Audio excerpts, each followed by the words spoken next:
Thank you, Pooja and Supraja. Ladies and gentlemen, now I have the pleasure of inviting Dr. S. Vaidya Subramanian, the Indian Overseas Bank Chair Professor of Management and Dean Planning and Development at Sastra University, to welcome the gathering.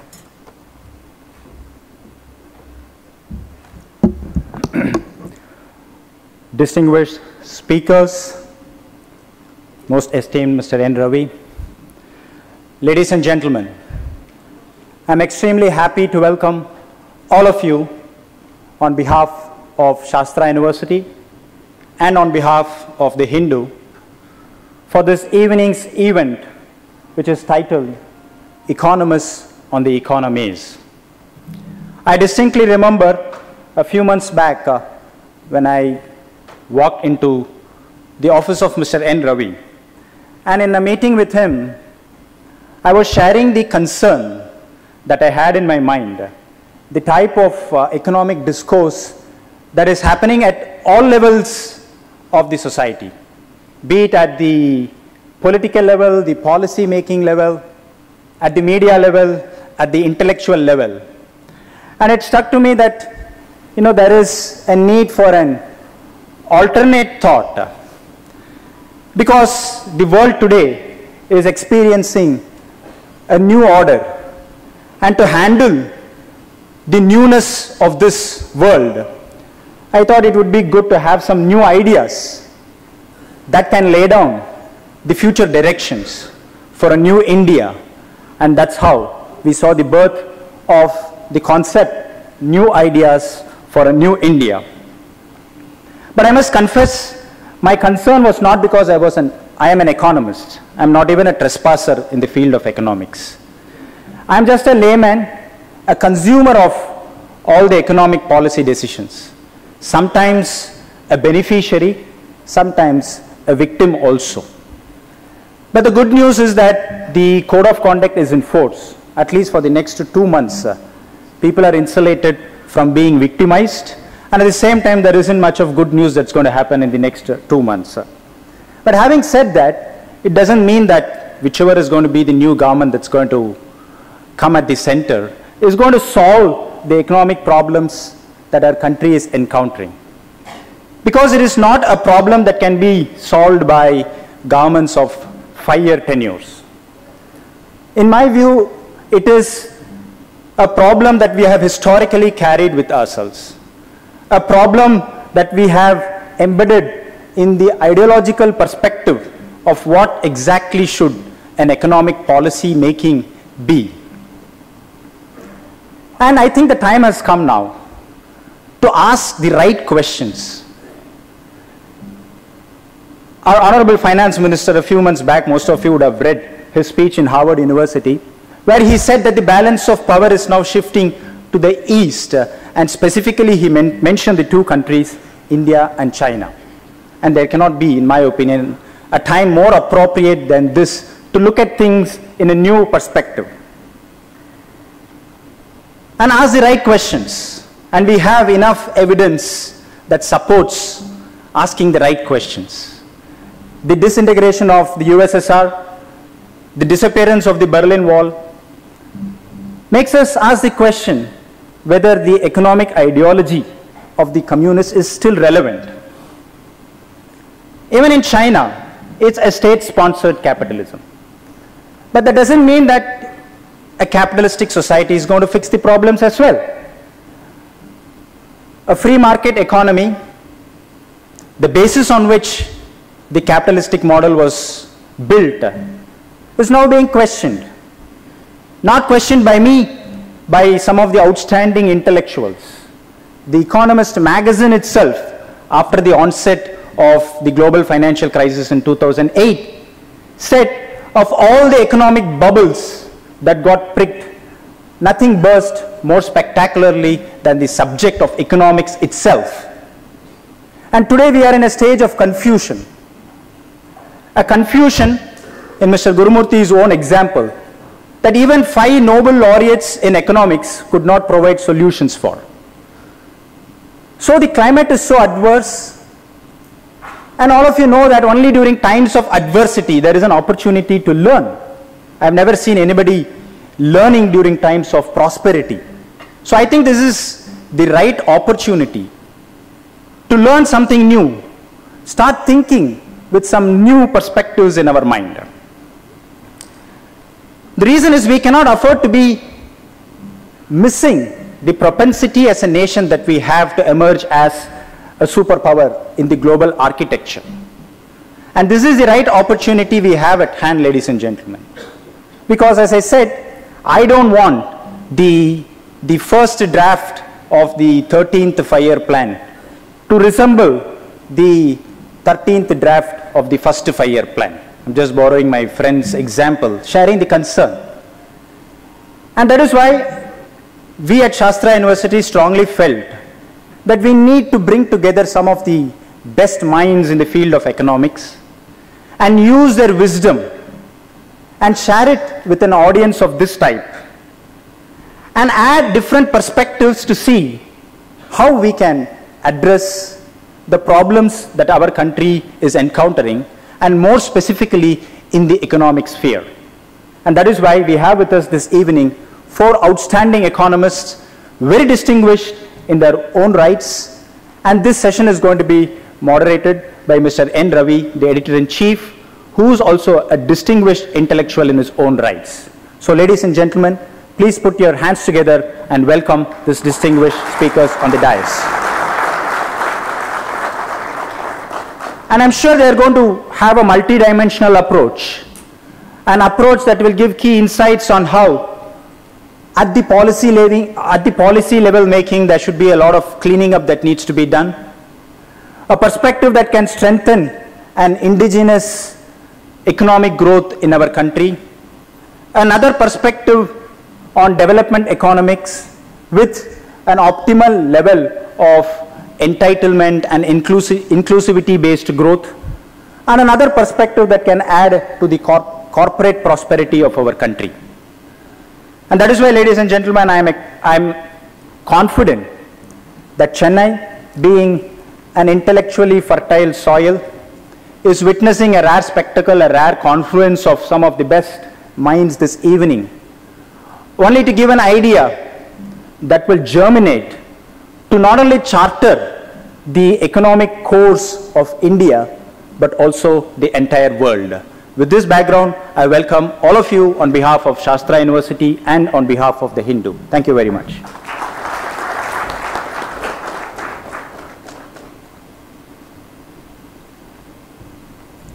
Thank you, sir. As a token of appreciation, we would like to honor the distinguished speakers with a memento that symbolizes the temple town of Tanjavur and its educational edifice, Sastra University. May I now request our Professor R. Sethuraman, the Honorable Vice Chancellor of Sastra University, to present a memento to Dr. Arvind Virmani.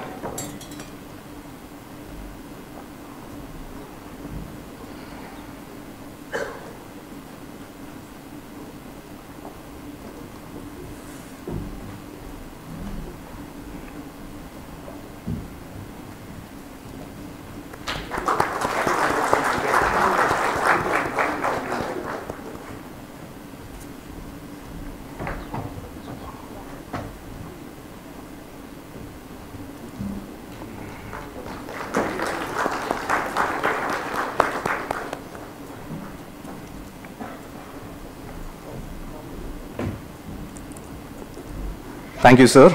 I now request Mr. Raghuveer Srinivasan, the business editor of the Hindu, to present a memento to Mr. S. Gurumurthy.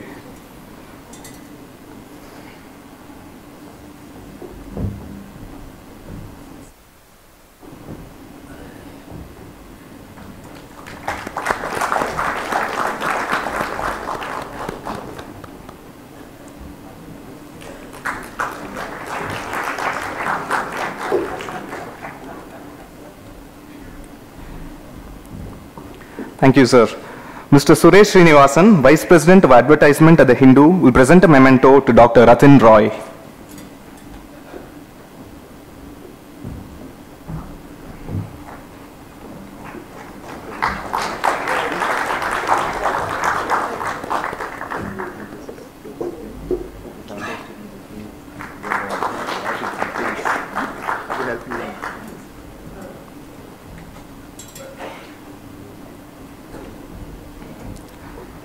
Thank you, sir. May I now request Mr. Satish Kumar, the Associate Vice President of the Hindu, to present a memento to Dr. Ajit Ranade.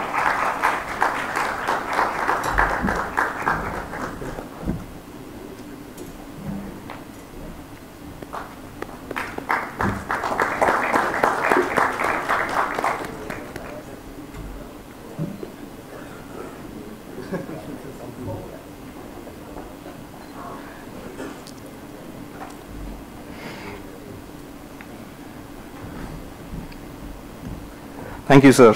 Dr. S. Vaidya Subramanian will present a memento to Mr. N. Ravi, the Editor-in-Chief of the Hindu. A big round of applause, ladies and gentlemen.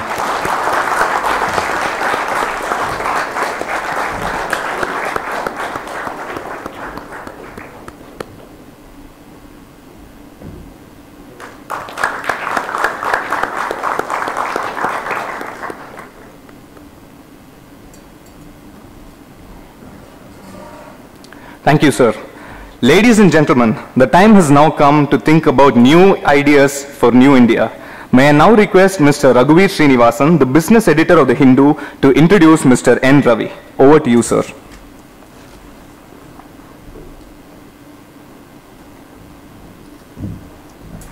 Ladies and gentlemen, good evening and welcome you all to this interesting evening of discussion ahead of us.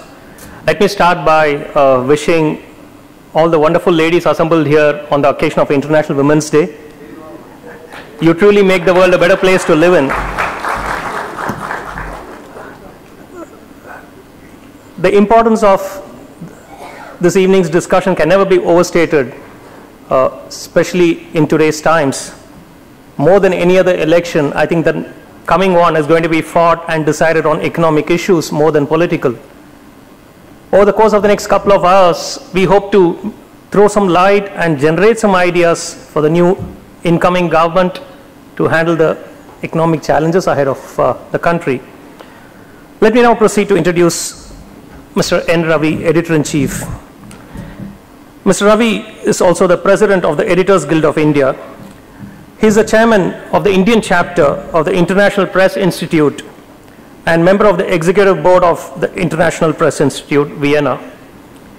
He was Chairman of the Press Trust of India, India's premier news agency, and is now a Director on the Board of PTI. He was a member of the National Integration Council of the Government of India from 2006 until 2008 of the National Security Advisory Board. He has a master's degree in economics and a degree in law and has won several academic awards, including a gold medal in constitutional and international law. Mr. Ravi was a fellow at the Harvard Law School in 2000 and Shorenstein Fellow at the Kennedy School of Government, Harvard University in 2004. In 2013, he was a visiting fellow at the Reuters Institute for the Study of Journalism and St. Antony's College, Oxford University. Mr. Ravi joined the Hindu in 1972, served as a reporter, leader writer, Washington correspondent, deputy editor, associate editor, and was editor from 1991 until 2011. He has covered several international conferences and traveled with prime ministers and presidents to cover international summits. Mr. Ravi's special areas of interest in writing include constitutional and political issues, economic policy, international economy, free speech and human rights, and India-US relations. Mr. Ravi is the recipient of several professional awards, including the G.K. Reddy Memorial Award and Bread Role Model Award, and was awarded an honorary doctorate by the Sri Venkateswara University, Tirupati. Mr. Ravi will be the moderator of this evening's discussion. Over to you, sir.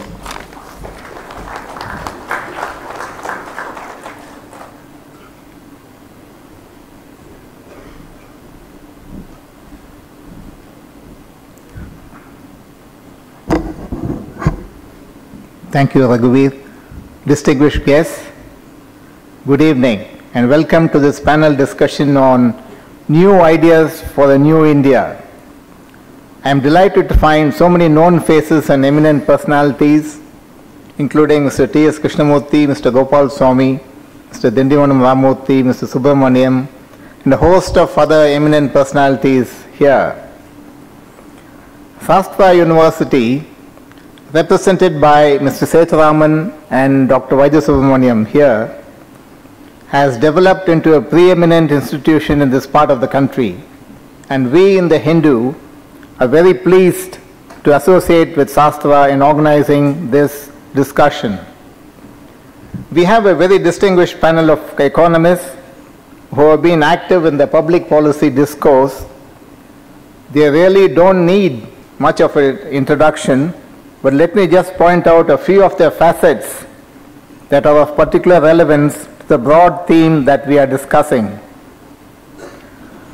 Starting from your left with Dr. Ratin Roy, who is the director of the National Institute of Public Finance and Policy. He has considerable experience in policy formulation, having been associated with international organizations such as the United Nations Development Programme in Bangkok, Brasilia, and New York, with the 13th Finance Commission, and a host of other committees and commissions. With a PhD from Cambridge University, he has taught at the School of Oriental and African Studies, University of London, and at the University of Manchester. He is a member of the 7th Pay Commission. Next to him is Dr. Ajit Ranade, President and Chief Economist of the Aditya Birla Group. He has a doctorate in economics from Brown University.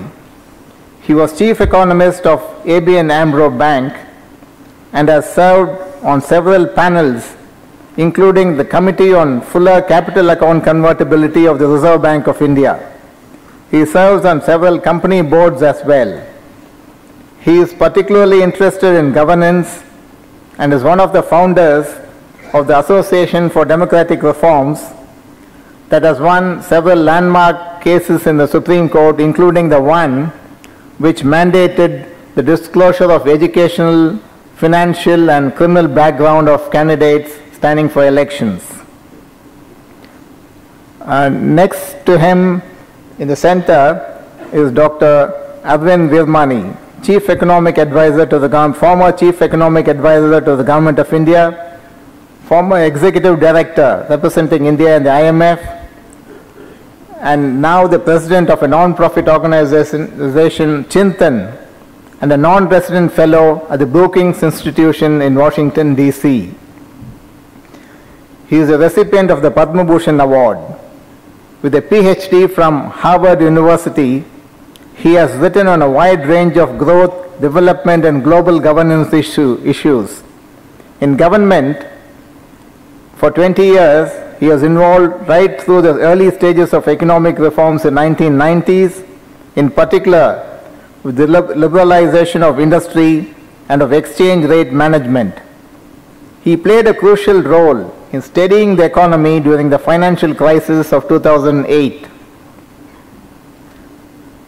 And then next to him, you all know, is Mr. Gurmurthy, Chartered Accountant, Economist, All India Convener of the Swadeshi Jagran Manch, and Chief Ideologue of the Swadeshi Approach, political commentator, counselor to CEOs and business families, mediator and reconciler in disputes. Indeed, it is difficult to find a single label that would describe Mr. Gurmurthy adequately. He brings to the discussion familiarity with business operations and business conditions across the country, together with a deep knowledge of tradition and practices. He is part of the visiting faculty of IIT Bombay and of Sastra University. This discussion is to focus on new ideas on a wide range of issues. The subject itself begs the question if we do need big new ideas that lead to a radical transformation, or if we should be doing the known things much better. Be that as it may, let me flag some of the areas that have been in the public discourse. One is the overall state of the economy. From a time of a heady 8% growth, when we could dare to dream of even double-digit growth, we are at a stage when even 5% seems elusive and the mood is anything but optimistic. What needs to be done to revive the animal spirits of industry once again? What are the areas in which reforms remain incomplete? What lessons can we learn from looking outward What can we learn from looking inward from our own indigenous experience? One paradigm shift in the last few years has been the labeling of some economic and social provisions as rights. Thus we have the right to work, right to education, right to food, and so on. How far can we go at this stage of development with this rights and entitlements based approach? Is fiscal prudence dated as a virtue? The direct attack on poverty through subsidies and various income transfer programs is necessary, but it also carries with it the problem of leakages and giveaways to the undeserving. How can the delivery systems be made more efficient without carrying the risk of excluding the vulnerable? If the various welfare programs represent a paradigm shift, the magnitude and number of scams in the last few years have also been unprecedented. While industry has largely been deregulated, rent-seeking opportunities, here read opportunities for corruption, exist on a wide scale throughout the economy. This is particularly marked in the areas of land sale and development and in the allocation of natural resources. Apart from the legal focus on corruption, can regulatory and allocation mechanisms be reformed to minimize the scope for corruption? Even on the external front, the dangers posed by over-dependence on short-term flows into the stock markets were brought out during the financial crisis. How do we make the trade account more sustainable in the long run? Touch any area of the economy, and there would seem to be so much to be done in so little time. It is indeed a maze, as the subtitle of this panel discussion, Economists on the Economaze, suggests, and we hope the panelists, in addressing the issues in their own way and the issues of their own choice, would provide some guidance in navigating through the economic maze. I would start with Dr. Virmani and invite him to make his presentation.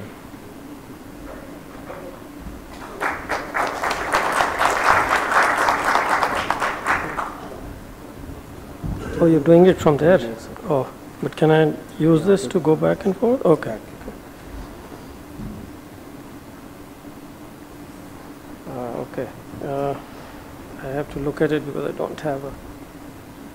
I think I will look at that. Huh? You can see that. Yeah. Okay, sorry about that, but then I need a... So let me just start by saying that, having been born and lived in Delhi for a long time, I always am happy now that I'm free and kind of retired to travel to Chennai and Bangalore. I was about 3 months ago, I gave a annual lecture at the Madras Development School, but it's a great pleasure to be here again. And Mr. Ravi is an old friend. He used to be on the board when I headed institute called ICRIER in Delhi. So it's very good to be here. The other reason why I'm happy to be here is to make contact with young people. You'll see a lot of internet references there on the first page, and I'm very active on the social media. So I'll be happy to interact with some of you on that. So I've been told I have 20 minutes, right? I'll try to stick to my time limit. It's always difficult for people like me who get into the habit of speaking too much. So what is the general background? Firstly, there is a growth collapse. The last 3 years, from 2011 to 2013, have seen a sharp fall in growth. Some of the broad reasons, which I won't go that much into the past, I just want to list in the introduction because they form the kind of backdrop to my analysis and solutions. So one was complacency about fast growth. What do I mean by that? That there were warnings. I happen to be chief economic advisor. I warned about lessons from global history. And I will give you an idea of that because it's very important for the future. Overemphasis, in my view, on entitlements. Mr. Ravi mentioned this rights approach. I think the rights approach has been taken too far. Not because it's not good, but it's often hijacked by people who have their own social agendas. So overemphasis on entitlements versus employment growth. And that balance needs to be corrected. That will be part of the solutions that you'll see. Empowerment has suffered. In 2002, I wrote a paper, it's in EPW, which I titled A New Development Paradigm, Employment, Empowerment and Entitlement. What is the problem with empowerment? Because the focus is too much on budget allocations. Everybody is fighting to get budgetary allocations. Nobody is fighting to produce results, outcomes. Everybody, from top to bottom. And that's why governance failure and systemic corruption is so important, because you can keep allocating budgetary resources, but you never get the results. So that is the backdrop, kind of philosophical, if you will, perspective from where I come. So looking forward, looking back and looking forward, that's what you're going to hear in this talk. What is the objective the country should have for the future? The welfare objective. In my view, it's of catching up with the rest of the world. And this again is something which is not very well known. You know, people's welfare, the welfare of the average Indian citizen relative to the average inhabitant of the world is pathetic. Okay? How do I measure welfare? It's measured in real per capita GDP, which is the per capita GDP at purchasing power parity. That is the way we can compare across countries and across time. And so here are some numbers where I take the ratio of the per capita incomes of India compared to the world. This is the average of the world. You know, the problem is we always compare with specific countries. We compare with US or China or Sri Lanka or something. I am taking a simple measure where there cannot be any dispute. I'm looking at the whole world. Okay? Otherwise people can say you selected X country or Y country. So what is the reality? In 1980, India's per capita income was 15% of the world average. By 1991, it had increased to only 17.6%. In 2010, okay, we go here, 2010, it was less than 1/3. You know, people say, why are there so many poor? Well, we are a terribly poor country compared to the average of the world. It's pathetic, actually, if you think of it. It's 31.4% in 2010. Now, connecting to this stagnation or growth collapse, as I called it, in the last 3 years, it has been stuck at 32.1. Okay, so we are still less than 1/3. So what I say is one simple measure of people's welfare is to set a target for catching up with the rest of the world. So in my view, a reasonable target for 2020 is about 45%. And a target for 2040, which seems very far away, but what it tells you is it's going to take us 30-something years, if we do very well, to catch up with the rest of the world. We are not talking about China, we are not talking about Euro area or of the USA. So that is where we are.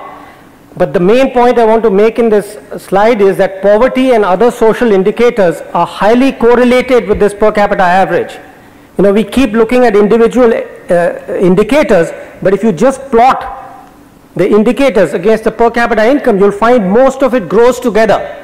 There are exceptions. And in my work on social policy, I've always said focus on the exceptions, okay? Not on the general thing, because you're poor. Your social indicators are going to be poor. Poverty is higher because you are so bad.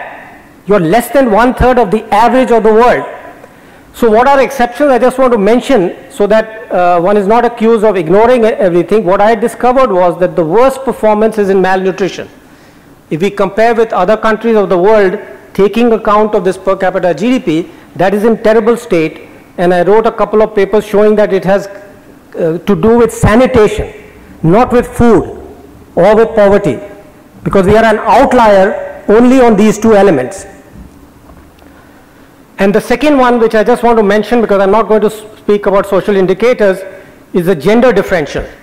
There is a differential in health, no longer in education. By the way, we caught up, and in fact we do better for our per capita income on gender differentiation in education than we of course used to do, let's say 50 years ago. So there is a problem, and we all know it's partly a social problem, right? Because of the way female children and women are treated. Okay, so what is the challenge? The challenge that we have before us is to restore and sustain growth and governance. Of course, I'm going to simplify a lot because it's not possible. If we can get into more details and complications in the discussions. Oops, sorry. So we have to restore non-inflationary growth. All of you are aware of the problem of inflation that has been there for the last several years. It's discussed in the papers every time data comes out. Why growth? One, I told you the average welfare, but it's also employment opportunities. You know, sometimes we have this code word job growth, but job growth we think of is organized sector growth, okay, good jobs, stable jobs. There are lots of problems with those which I can go into, but I won't here. But growth also determines opportunities, because many people, what we call the self-employed, are self-employed. So when the economy grows, there are greater opportunities for those self-employed people to take care of. Even if there are no more jobs created, you still get more employment opportunities. And secondly, this is a little bit I'll talk about because my talk is basically on macro, is we have to restore in a sustained way the macro balance, because this is connected to this non-inflationary growth. But this is just restoration. You have to sustain it, and you cannot sustain these without structural policy reforms. Similarly, and we will get into those, similarly, good governance or less corruption is connected closely to empowerment because of the delivery problem. Because as I indicated earlier, you may budget a lot of money, but it doesn't produce results. In the middle is governance. In the middle is corruption. So you don't get the empowerment of the people because it's all skimmed away by other people in the middle there. So we have to, and then there are some specific things which I think some of my colleagues will get more into from the business perspective, but I just want to mention it here. We have to restore purposeful decision making in government, which apparently all the business say have been lacking, and reverse the negative trend of corruption. That of course is in the news all the time now. But again, I have seen tons of campaigns, dozens of campaigns. You know, you get a good person, he reduces corruption, tries to improve governance, he goes away, things fall back. The only way to sustain these things is through institutional reforms. So you've got to do both. Now to some extent, growth and governance overlap, and I just want to give very quickly two examples. So sustained increase in public welfare requires both sustained growth and improved governance. Policy reforms, there are certain policy reforms that can improve both growth and governance. For example, competitive, transparent auctions of natural resources. This has been one of the greatest new sources of corruption in the country. Mr. Ravi again mentioned that. To do with spectrum, minerals and land. It's all natural resources because those are controlled by the government. And how you give them out and how you use them has been a huge source of corruption, as most of you know. So a large part of the solution actually requires in solving a policy problem, which is to auction these. We don't know of any better way to do it in the world. That's how the best countries do it. And secondly, similarly for institutional reforms, like they will of course they are directed to improving governance and reducing corruption, but they will also, certain reforms will also improve your investment and growth. I mentioned two here. Electoral, legal and police reforms. Well, people say, what does it have to do with the economy? You know, when I proposed these, I joined the Planning Commission in '88, and I first wrote a paper about this in '89. And one of my bosses went crazy about it. He thought I was a right-wing crazy from somewhere. But it turns out that laws and rules is the foundation of a competitive market economy. You cannot have a competitive market economy without good rules, enforced rules. So when people talk about crony capitalism, and I hear this a lot on Twitter, by the way, I always respond by this. I say I am working for a competitive market economy. It's the opposite of cronyism, because you need rules, laws which are enforced. So if you do that, you will have a much better competitive economy and more efficiency. And secondly, e-governance. That's an institutional reform. But what will happen is you will also get ease of doing business. So it will give you better investment. Okay. So restoring growth. There are actually two views circulating on how to restore or can we restore growth. One view, which is kind of common among international, my friend Ruchir Sharma at Morgan Stanley has been a big proponent. He's also written books about it, which says that India's growth was largely due to world growth acceleration, which is likely to be modest in future from now on because of all the problems I think some were referred to earlier. So India should prepare for slower growth. I disagree. And the reason is the following. These are again real per capita growth differentials between India and the world. So we take India's growth rate minus the world growth rate and average over certain periods to make the point. You will see what the point is.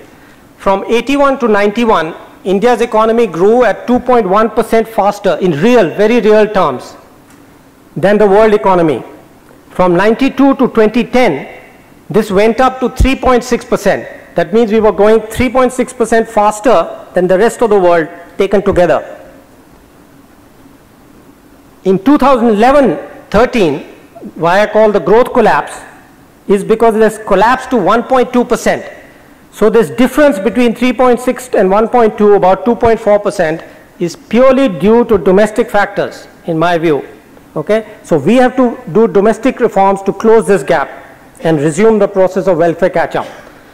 This is just very briefly because I've used less graphs here. Usually I use a lot of graphs, but here is something which shows you a kind of concise history. From about 50 to 1979, we had a very bad growth rate. We were declining relative to the world. Then we started catching up from 80 to 90. They were the reforms of the 80s. And then this went up further. These are the numbers which I've already given you, but this shows it graphically, what has been happening to the, and there's a lot of analysis behind this. It's not just a graph. The second view, so I don't think it's all due to the global factors, right? So the second view is that it's all temporary. You know, there are certain things that the UPA government did, and if we just fix those, we can go back to this 8 to 9% which we had. This is a very widely held view in India. Some of the arguments, this is one argument. The second one is that, oh, if China can grow at 10% roughly for 30 years, and other countries like Korea, Taiwan, Japan did it earlier, so can India. Well, and then what do you need to do is what they say, implement known solutions to well-known problems of political governments and policy and regulatory nature. Well, it's not quite true. And that's the second, is going to be the second important message of my talk. And that's what we're coming to. So, why do I disagree with it? I don't disagree fully, but it's very important to understand what I disagree with. Firstly, accelerating growth. You remember those graphs which go up like this in the previous thing? Accelerating growth, potential growth, we did in the 90s, 80s and 90s, 2000 was successful because we had some successful reforms. I don't have the time to go into those, but we can discuss if anybody is interested. I'll just mention a few things here. But sustaining fast growth for decades is a completely different proposition. Why? There are hundreds of countries which have grown fast. I call them shooting stars. They grow fast for a while and then they collapse within years sometime. The real marathoners are very few. This is based on a history of growth. You have to understand. You remember in the introduction I said people have to, the warnings of history, okay, which is what now I'm sharing with you, and which is one of the reasons why I was very keen to come here I like to share with the public these things because very few people know these. High growth in one decade is no guarantee of high growth in the next. Okay, and I want to show you a little graph which is here. It's just to impress you because a lot of numbers there. So if you see the numbers, is that in the 80s, look at this blue number here, 0.37. The probability of a high growth country growing faster in the next decade, one decade high growth, was about 1/3, 37%. Then it fell to, where's the next number? Yeah, this is for several decades this was true. Then it fell to about 12% in the 2000s. That number is not here because when you bring in the latest data, it's fallen to 0. That means there's no guarantee at all that if you grew fast in one decade, you'll grow fast in the next one.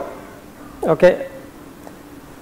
Secondly, so we say, okay, we know there are certain countries which have grown very fast, so what can we learn from them? Okay. And that is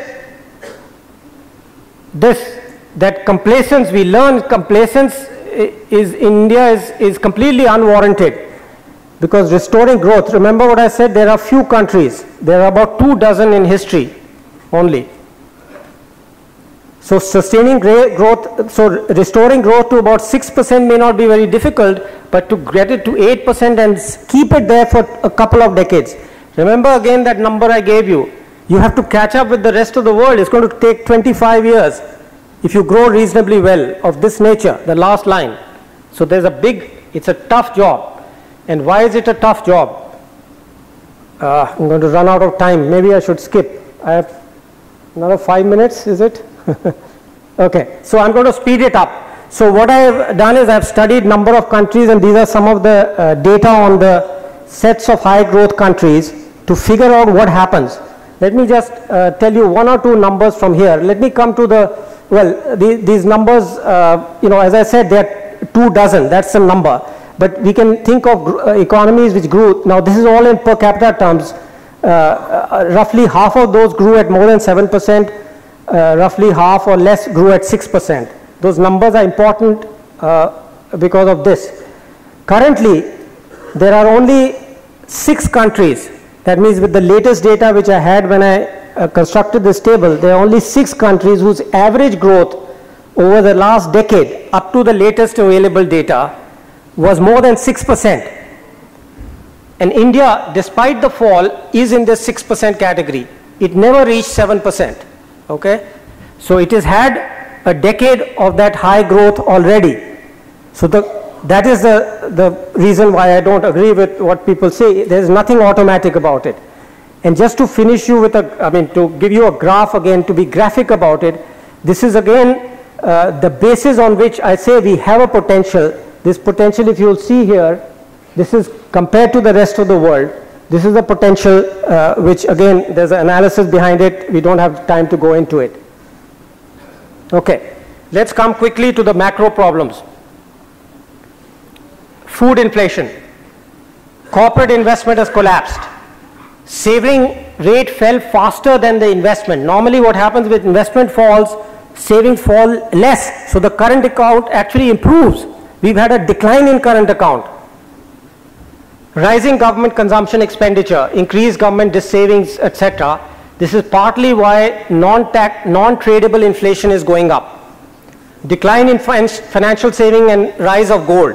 So you had this complicated mess of problems, okay? And then capital goods and consumer durable production growth is negative. It's been negative for a year or more, okay? Real cauldron. I just want to show you one graph to show you the collapse. This red line is what I call the modern sector, okay? And this is the total economy. And see the collapse. There are 2 points to be made here. One is this increase in productivity and growth in the Indian economy. This is roughly the period of high growth, this rising part, okay? It was mostly due to the modern sector. So corporate investment is very important. That's one of the key messages there. So what can we do to restore non-inflationary growth? Again, because of shortage of time, I'm kind of going to rush through it. Perhaps we'll get a chance to discuss it at the end in the questions. So there are taxation things. There are problems. When you have this squeeze on fiscal deficit and you're not cutting expenditures, then what you do is you call the revenue department secretary and say, get me this much revenues. And then what you get is extortion. This I've learned from business people because I'm now out of it. I'm no longer in government. And you heard about all the retrospective tax changes, etc. So these are things we know that can be done, right? These are the knowns which I mentioned to you. Then there is the government-controlled financial sector, another problem, because the forced lending of public sector banks have resulted to infrastructure, has resulted in non-performing assets, etc., to a neglect of policy change. So that's another thing you can do. So we need to capitalize the banks by selling the shares because we don't have money. We've still got a 3% revenue deficit, which as I'll show you, we have to eliminate.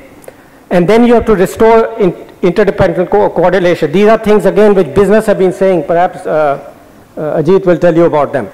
But the critical one here is this macro pivot.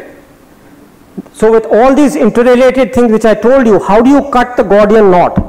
Again, this is a very important point to remember. Many people just repeat what the biggest minds in the US or Europe are talking about to do in Europe or in the US. Well, I was in the IMF for 3 years, and 6 months after I got there, I opposed the Europe solution. I was the first person to start saying in Europe, you need government expenditures, but you don't need them here because the conditions are completely different. We've gone through it. No financial saving, gold was imported, savings are down, inflation is high. It's a completely different situation. Okay? So how do we cut it? In India, we have to cut this Gordian knot, and what I concluded is that the only way to do this is to reduce the government expenditure, get the national savings higher, etc. And you will cut the thing and get through all this. You will reduce the fiscal deficit. You will get better current account deficit. You will reduce the dependence on capital flows, which are highly risky at this point in time, and so on. Okay? And then you have to loosen the monetary policy. The RBI cannot loosen the monetary policy when you're going gaga on savings by the government. So it's a package. That's why I call it the macro twist. Instead of tightening monetary policy and having a loose fiscal policy, you do the opposite. That's how you cut the Gordian knot. Okay. There are two more points, and I think I'm going to just skip now. One is on agricultural liberalization. This high growth in agriculture, we've traditionally over the last 50 years had higher growth in food and agricultural prices than the rest of the world because we are disconnected from it. Because if you are even, you cannot do that. So what you have is artificial creation of barriers to agriculture. Your agriculture is not connected, and you take arbitrary decisions. I don't mean you, I mean government. I've seen it from inside and outside. One day you say, I'll increase the import duty. Next day you reduce the export duty. It's all arbitrary. Okay? So there are a whole bunch of steps we need to do to correct this. You have to start liberalizing then infrastructure. We have been talking about infrastructure for, I don't know, a decade at least in the Planning Commission, I can recall, with plans and all. But I told you the problem was the focus in more on getting the funds to the people rather than having a policy and regulatory environment which is conducive to it. And I have warned, again, I have warned from the beginning that this is not the way to go. It's not a fund problem. It's a problem of policy and regulation. If you get the policy and regulation right, tons of funds will come.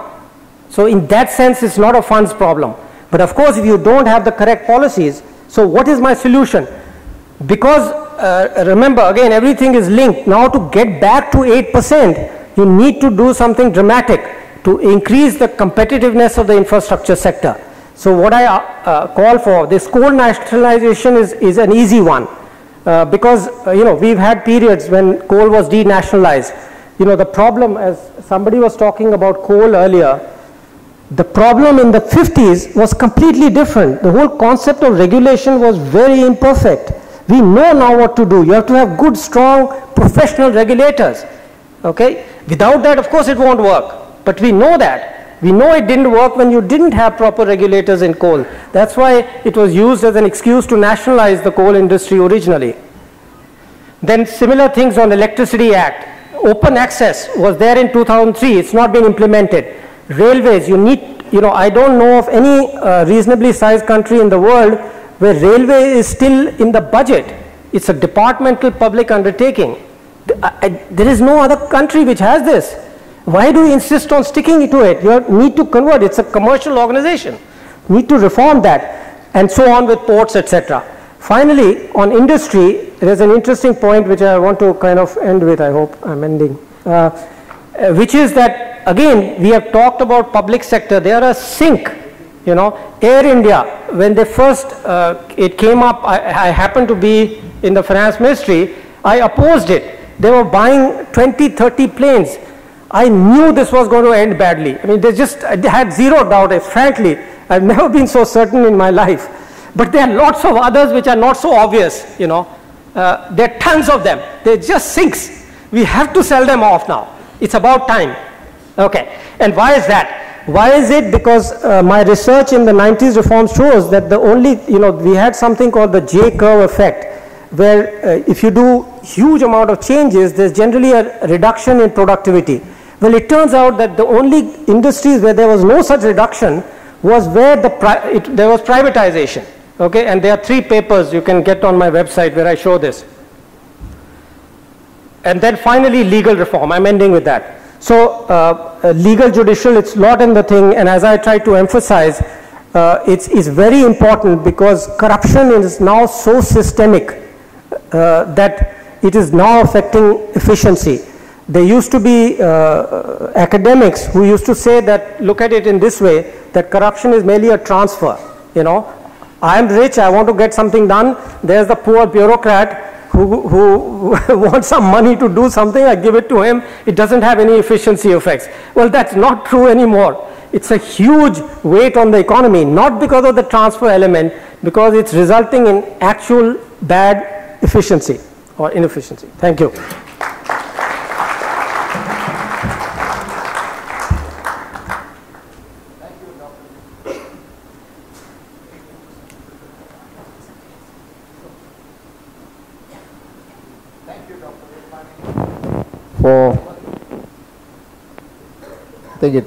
Is it on?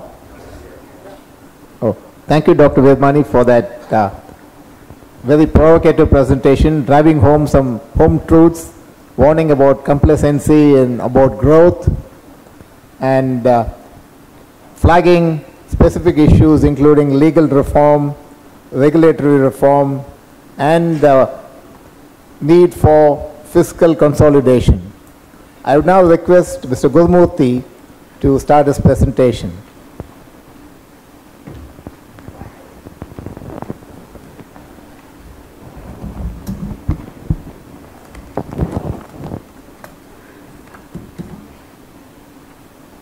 Thank you, Ravi, my good friend and the editor-in-chief of the Hindu, my co-panelists, Dr.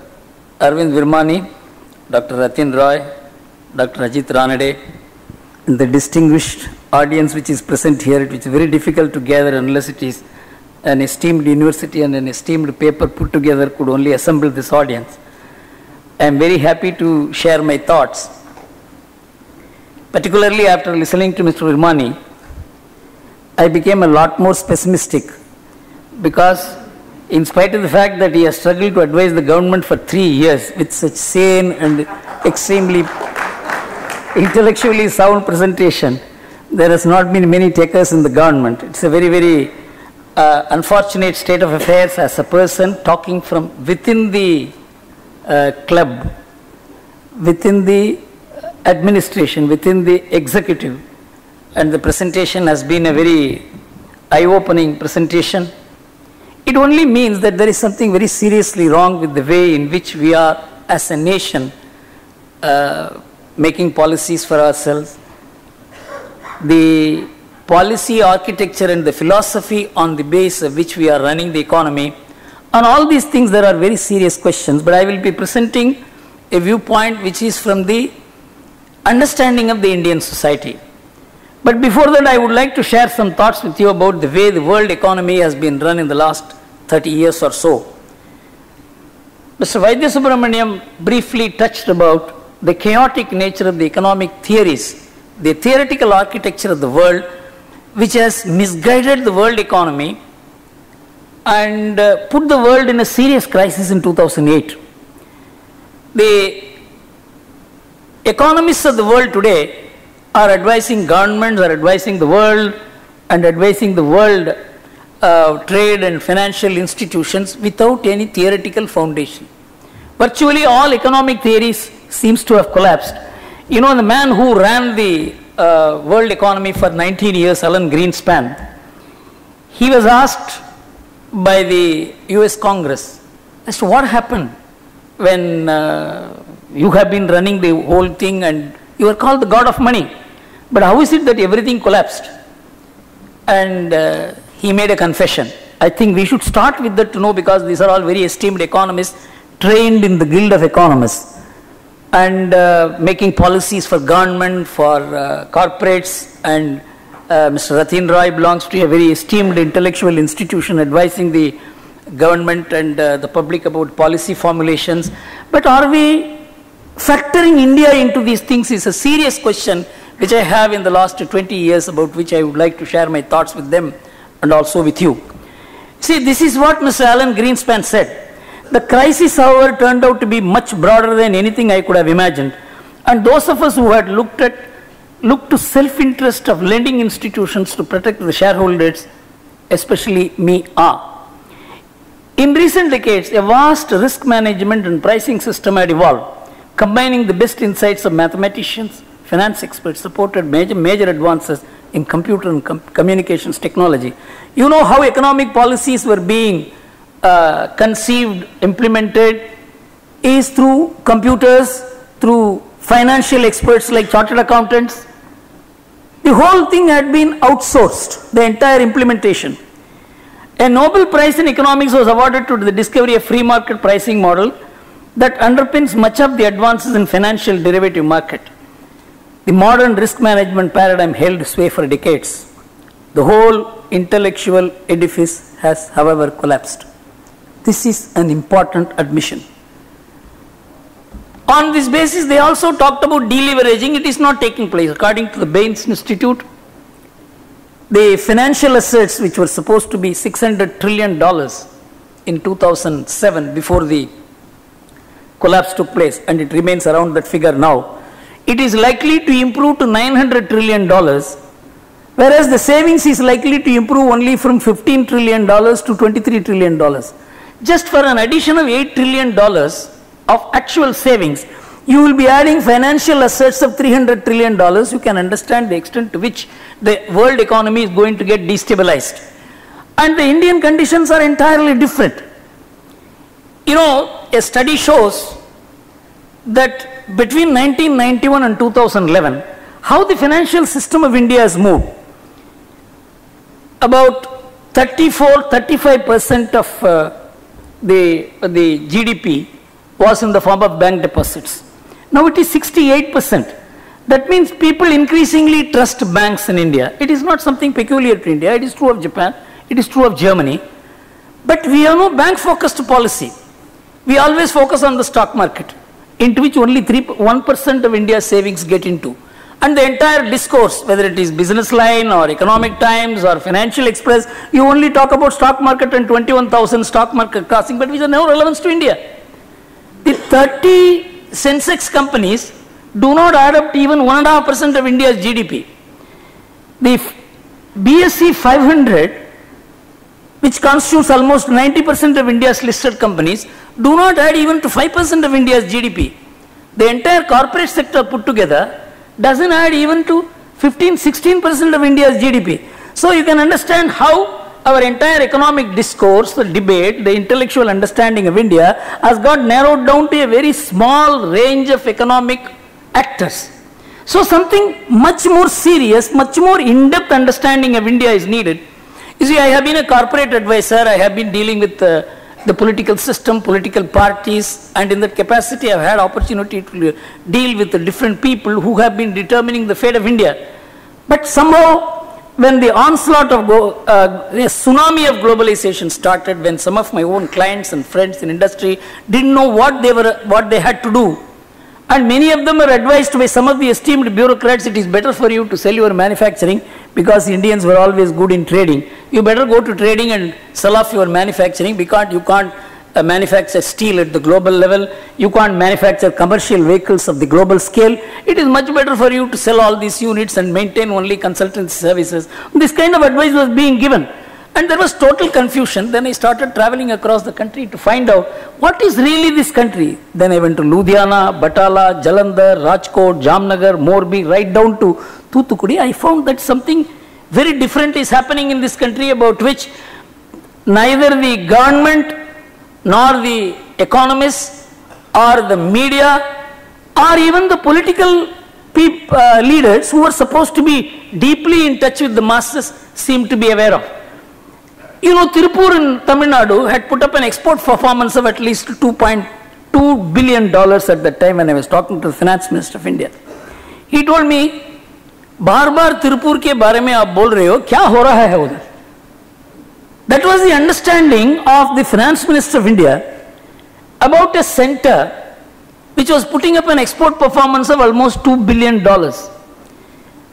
And I found that the economic performers, the people who really are working hard, are not in the radar because many of them do not know English. For example, take Morbi. The place which has the highest per capita income in India is Morbi. Many of you would not have even heard of this place. And out of 2.5 lakh population, 1 lakh is employed. This is in Gujarat. That is where they make the Ajanta wall clock.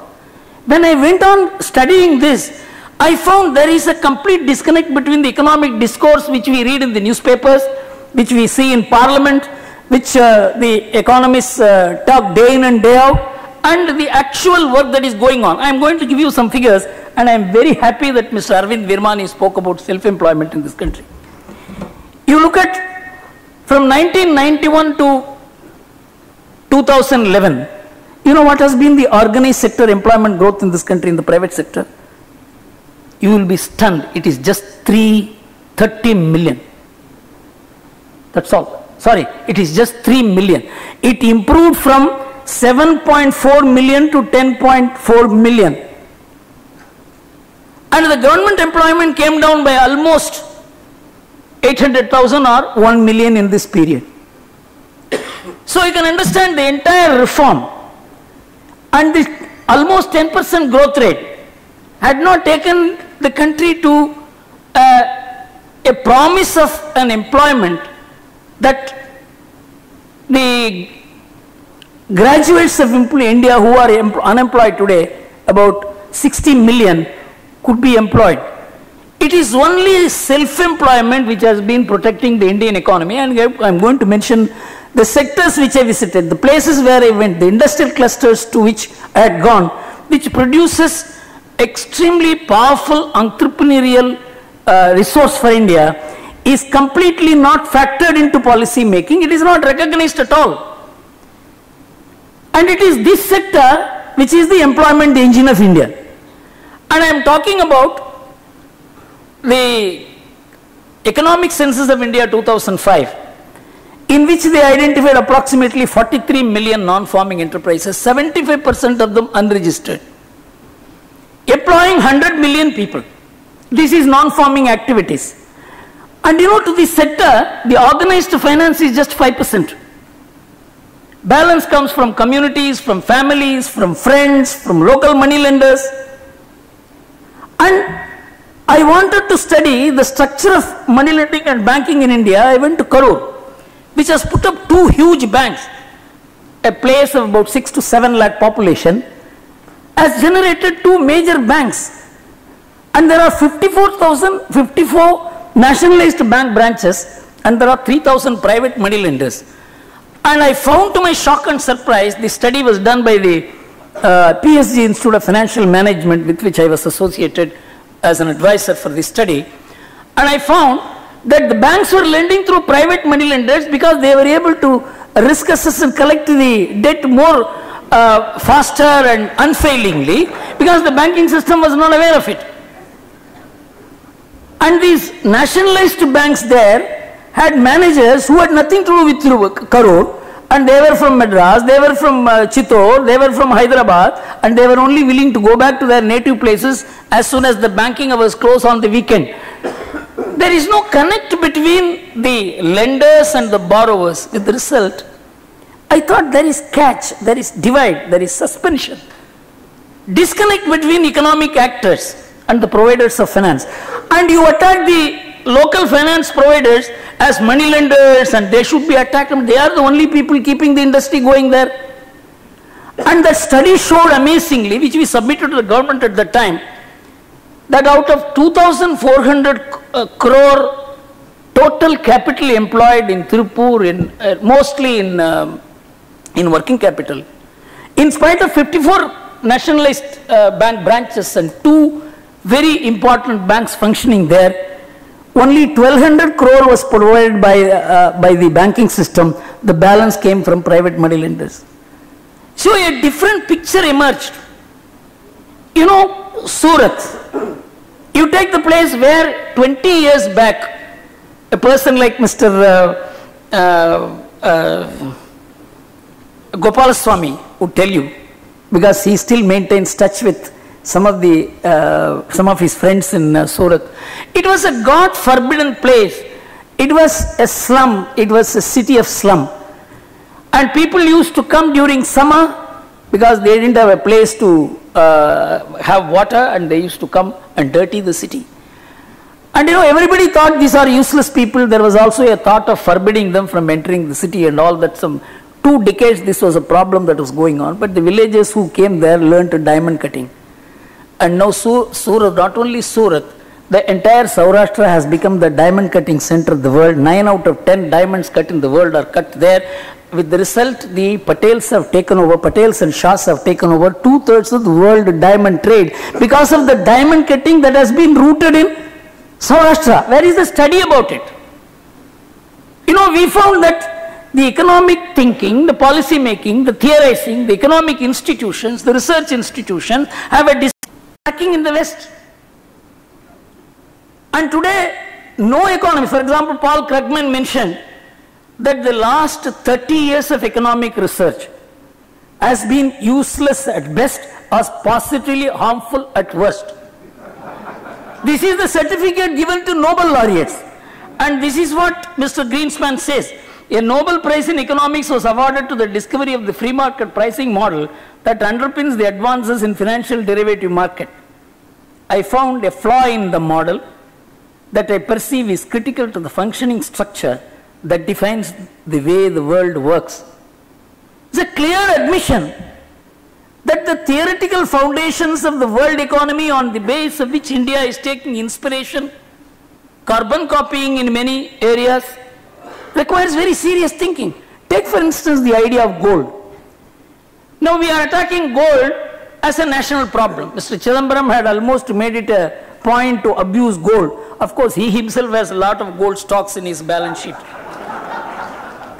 Because the community to which he belongs believes in gold. You know, whether gold is a strength of India or a weakness of India is still a matter to be decided. You know, we import gold, 700 to 800 tons of gold. It went once up to 900 tons of gold. India is supposed to be possessing, on a lower estimate, 18 to 20,000 tons of gold. On a higher estimate, 38 to 40,000 tons of gold. This is a huge global asset. And we consider it a problem. So there is another way of looking at gold also. India is 1/3 importer of gold. Let us assume we build a buffer stock of 4 to 5,000 tons of gold. And you say this year we are not going to import 50% of our requirements, and the Reserve Bank will sell gold at international market rates in India. What will happen to the world gold prices? You can capture the world gold market if you build a buffer stock of gold. Can you build this buffer stock of gold? You can, perhaps, because 25% of the stock of gold is held in unornamented form. And anyone who knows, who is familiar with the taxation, representing clients, I have done that work for a long time. The entire gold stock of India is in unaccounted money. And nobody is going to part with that gold unless you are going to give some incentive. So I went to Mr. Pranab Mukherjee and told him, sir, you do this, there will be a huge upward movement in the Indian economy.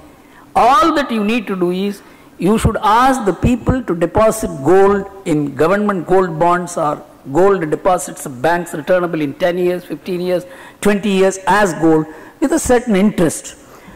And they will not deposit the gold unless you assure them you are not going to ask for the source of money.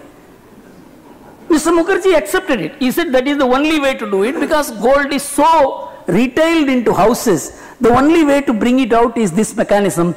Finally, he felt that with the kind of charges that have been leveled against the government of collaborating with black marketeers and the corrupt people, I don't have the courage to bring this measure and make the government accept it. But what I am saying is, this is something worth considering, on which there can even be a national debate and consensus built among political parties, because gold, which is the problem of India, can be converted into an asset of India.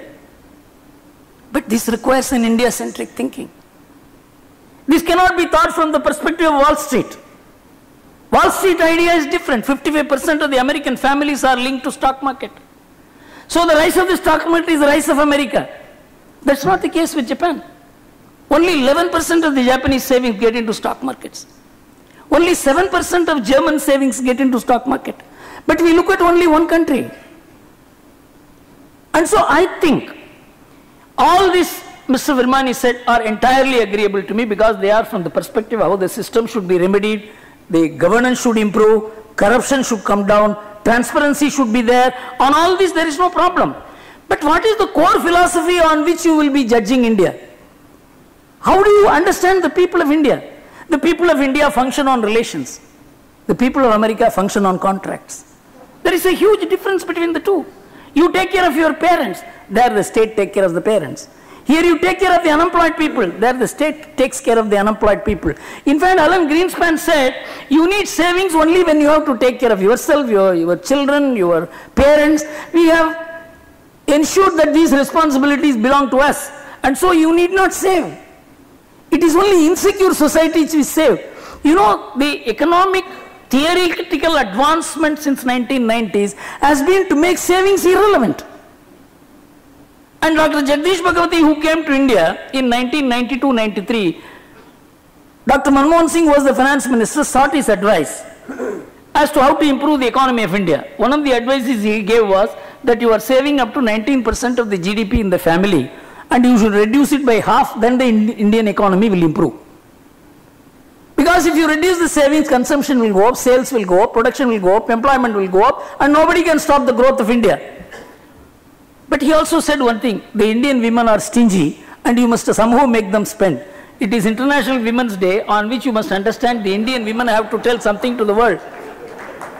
So the government of India began making policies to persuade the Indian women to spend, but they did not oblige the policies, so that the household savings in India has improved from 19% to it went as high as 28%. This is the divergence. There is a social model in India which is not even empirically studied. There has been absolutely no research into India unless there is an India-centric focus to understand India.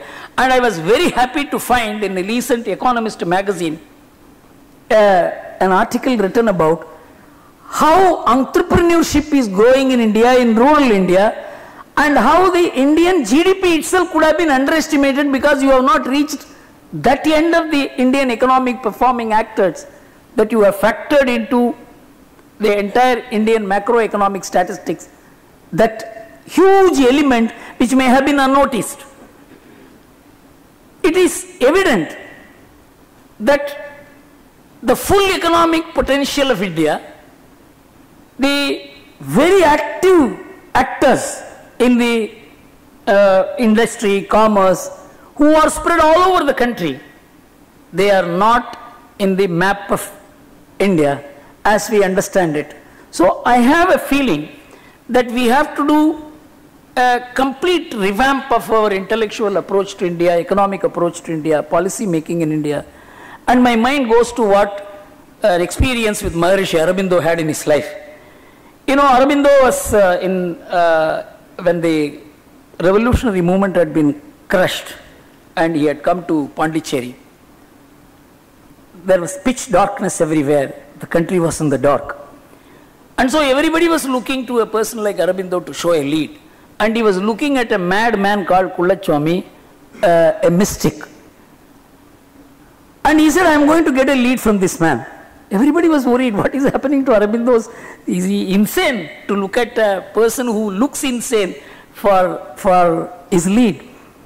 Kullachwami came one day when Aurobindo was sitting along with others and having a cup of tea. And Kullachwami came and lifted the teacup in front of Aurobindo and showed it to him. The teacup was full. He emptied the teacup and showed it in front of Aurobindo and went away. Aurobindo said, I have got the message I wanted. He said, you have lost the cup of tea. What happened? Tell us. To which Aurobindo said, he has told me to empty my thoughts and begin thinking afresh. And that is perhaps what we should be doing. And I will appeal to these great men who have great global experience, corporate experience, governance experience, international monetary bodies experience, to have deep studies into India. For example, into caste and entrepreneur relationship, on which we have done some work. I will close my presentation with the example of Tamil Nadu. In Tamil Nadu, there are 6 major castes which constitute 90% of Tamil Nadu population.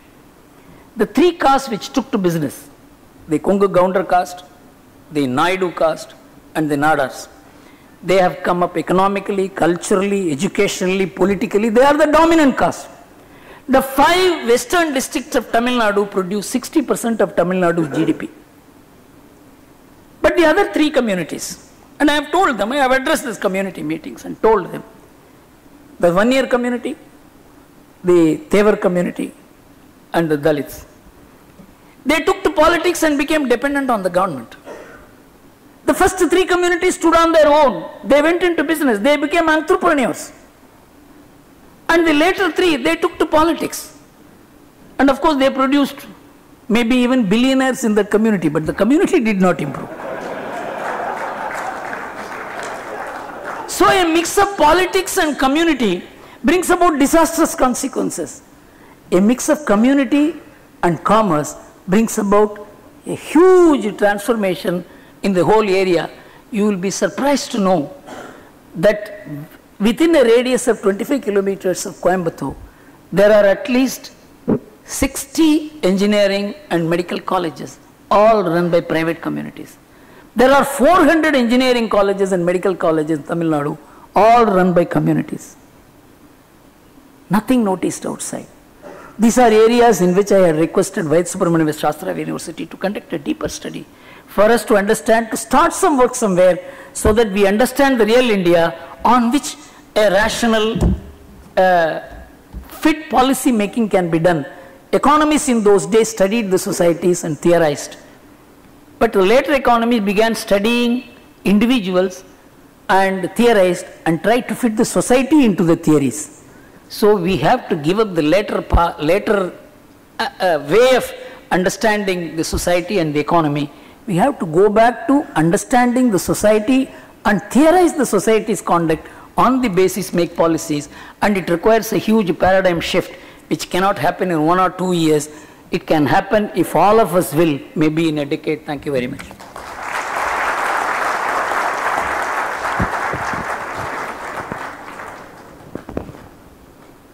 Thank you, Mr. Gulmurthy, for that unusual and refreshing presentation, underlining the wisdom and the utility of traditional practices in business, on pointing to the ways in which gold can be tapped into becoming a purposeful asset, and in pointing out also the social basis of entrepreneurship among different communities. I would now depart from the order given here and request Mr. Ajit Ranade to start his presentation. He has a flight to catch, so I would ask him to start now.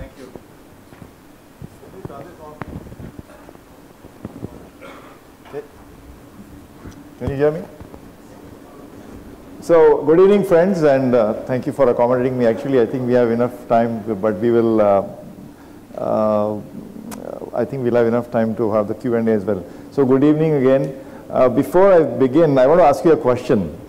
What is common to the following companies?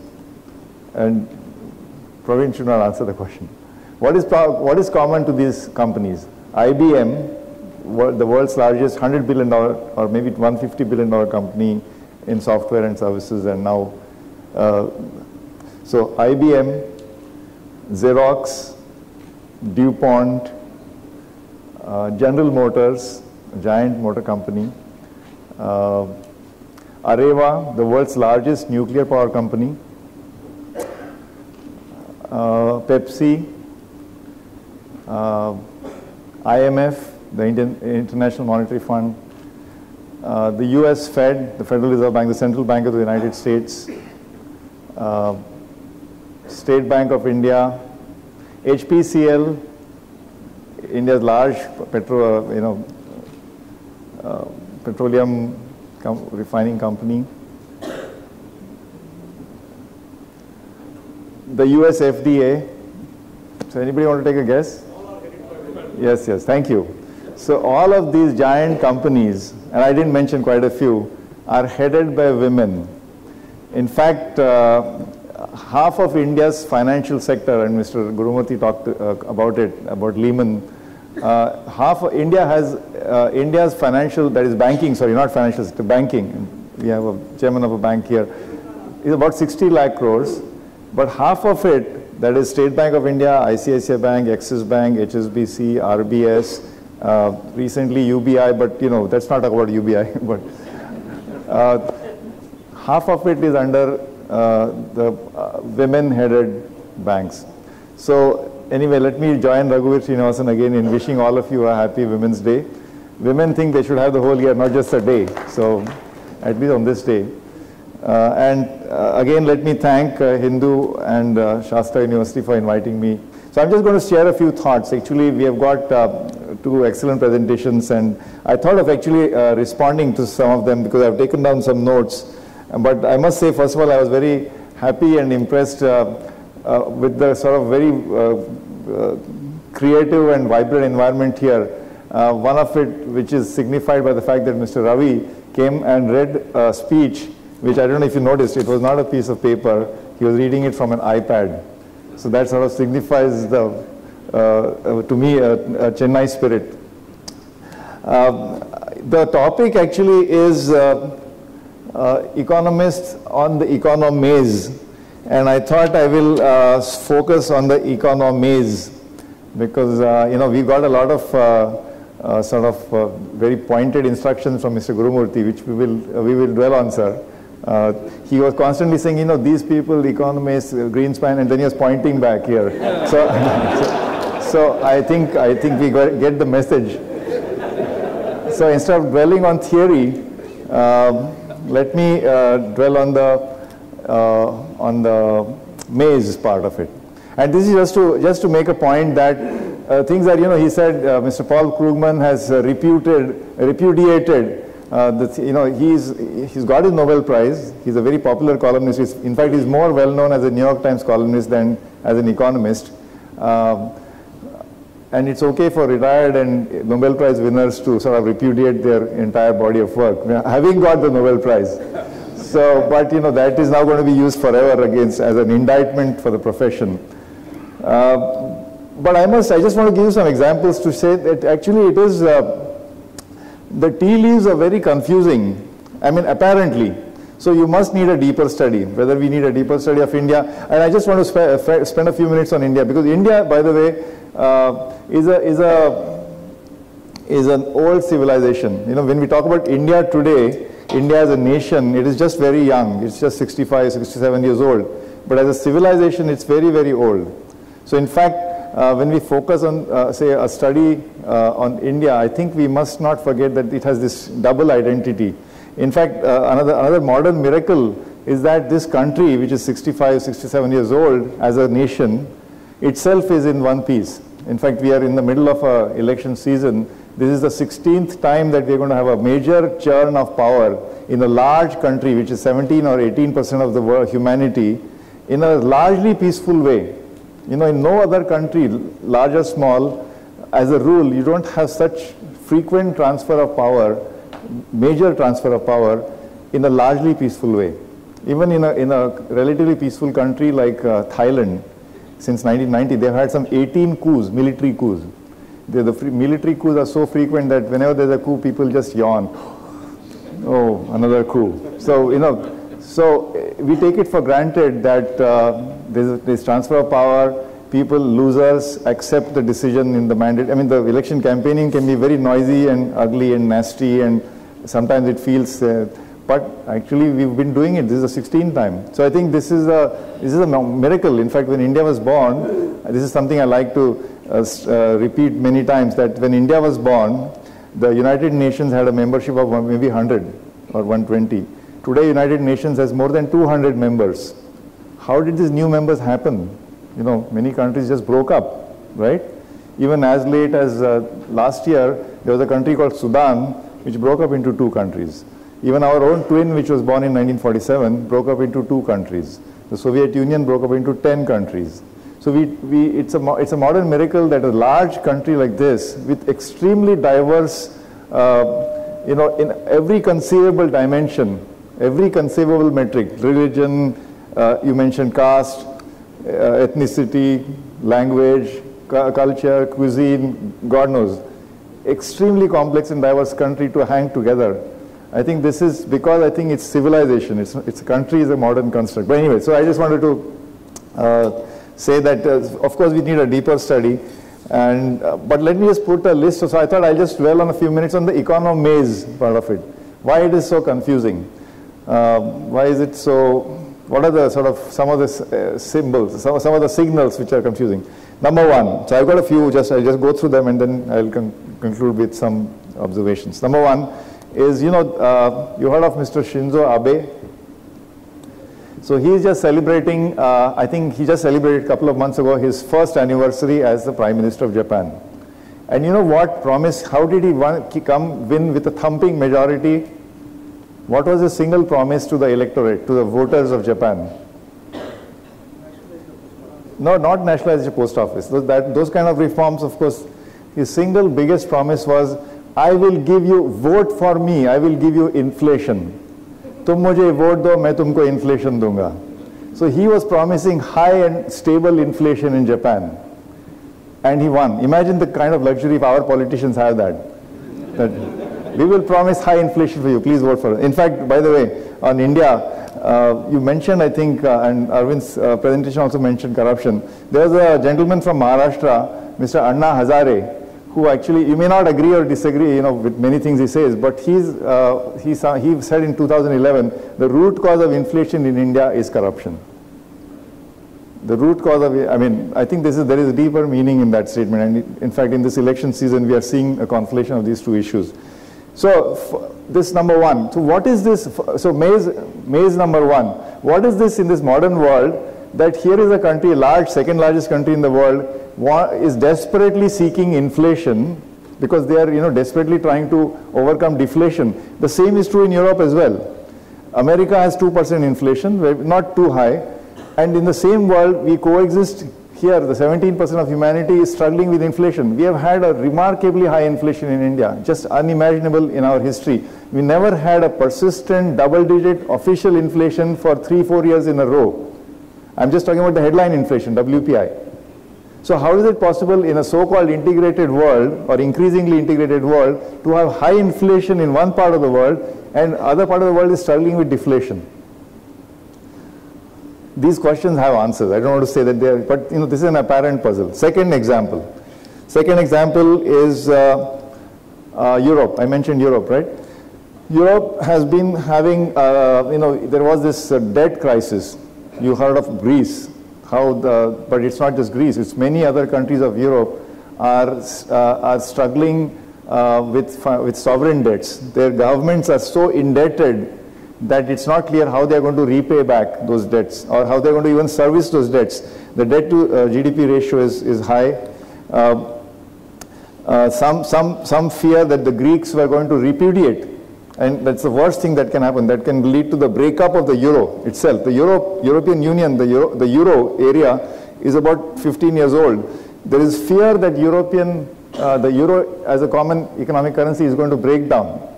That's the kind of anxiety you have because of European sovereign debt, right? So what do you think should happen to the currency? This is a very unstable situation. People are losing confidence in the capability of European nations to service the debt. What is the standard intuitive reaction to such an unstable country or group of countries? Well, I would say, hey, then the euro confidence in euro is going, so euro should be crashing. And guess what's happening to the euro? It is strengthening and strengthening and strengthening. Today it is at 137. We measure it as euro to dollar ratio today is 1.37, and it's going up. 1.4 or 1.5 was its all-time high, but it is slowly, so the second fact. How do you explain this? Third example. Do you remember what happened on August 2, 2011? 2nd of August 2011. Do you remember what happened on 2nd of April 2011?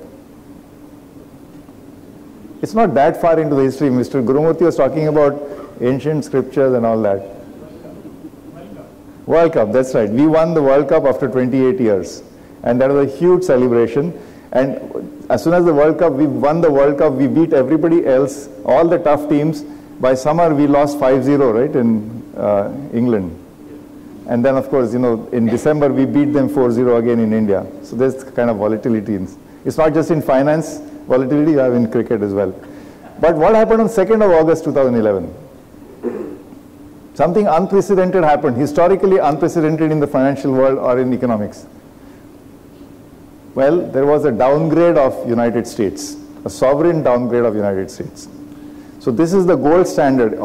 You have heard of S&P rating, the risk rating, sovereign rating. So the United States was downgraded from AAA to AA, right? By the way, the person responsible for this was the head of Standard & Poor, I think an Indian gentleman, who I think subsequently, no correlation, but subsequently apparently he lost his job. No connection. But anyway, so August 2, they had the guts to, it's like the child calling the emperor, that the emperor has no clothes. It's almost like that. It was unthinkable, unprecedented that, because everything is measured. When we say in the world today, what is the risk-free interest rate?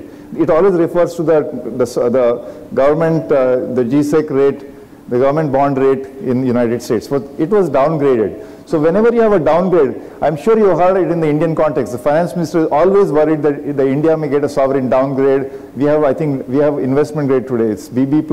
So we are not AAA, we are not AA, we are not even single A, we are not triple B, we are double B+, right? So USA was AAA, it came down to AA. So normally when you have a downgrade, what do you expect happens to the country's bond markets? Now this is a little technical, but what would your normal reaction be?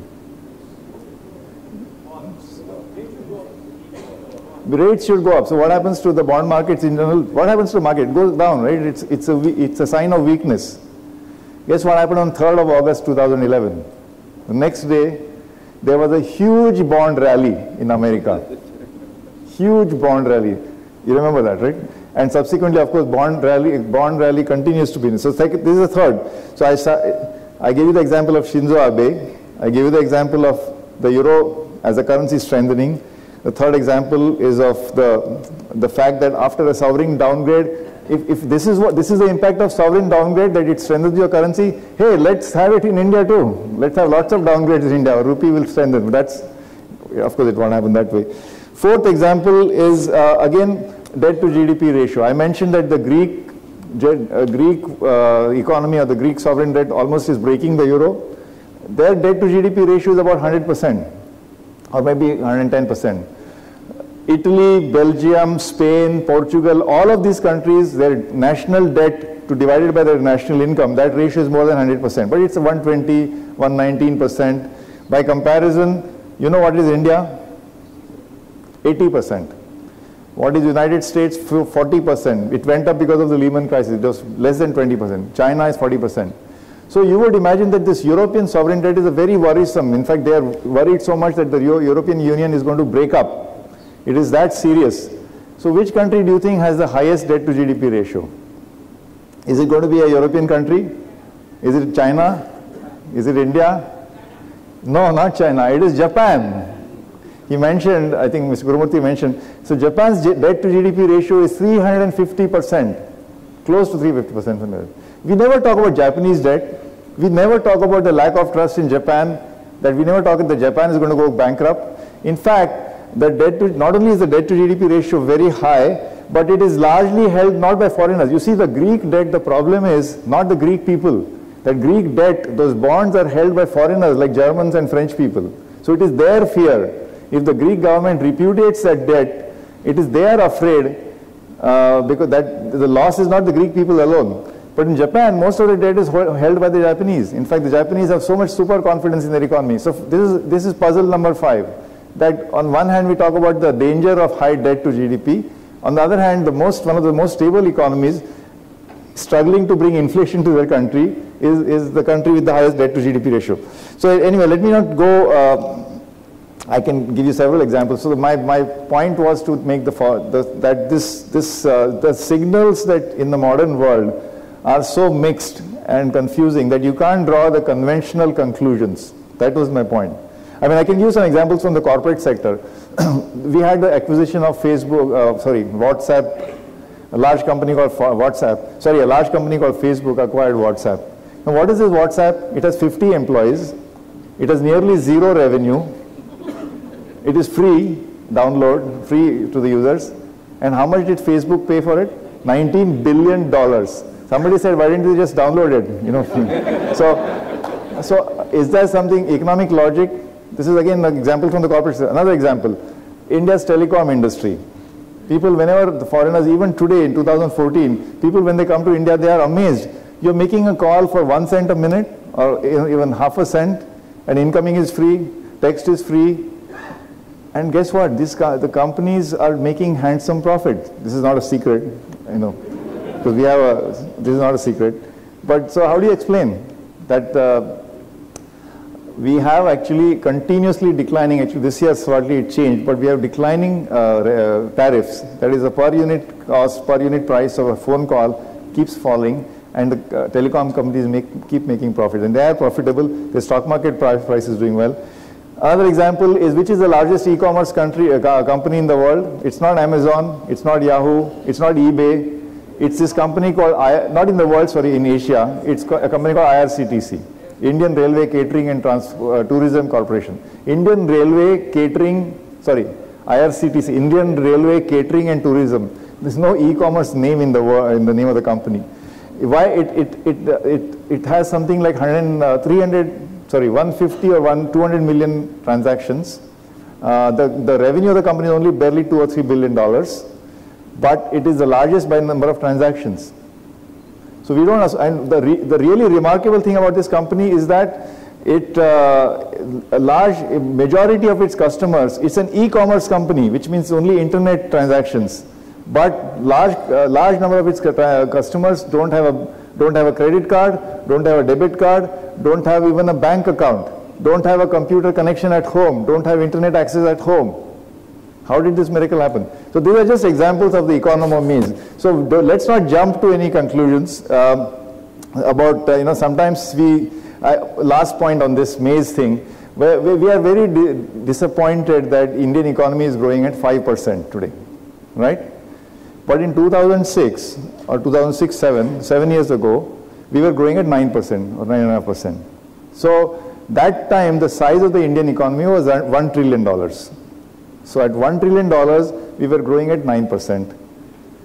7 years later or 8 years later, we are close to $2 trillion.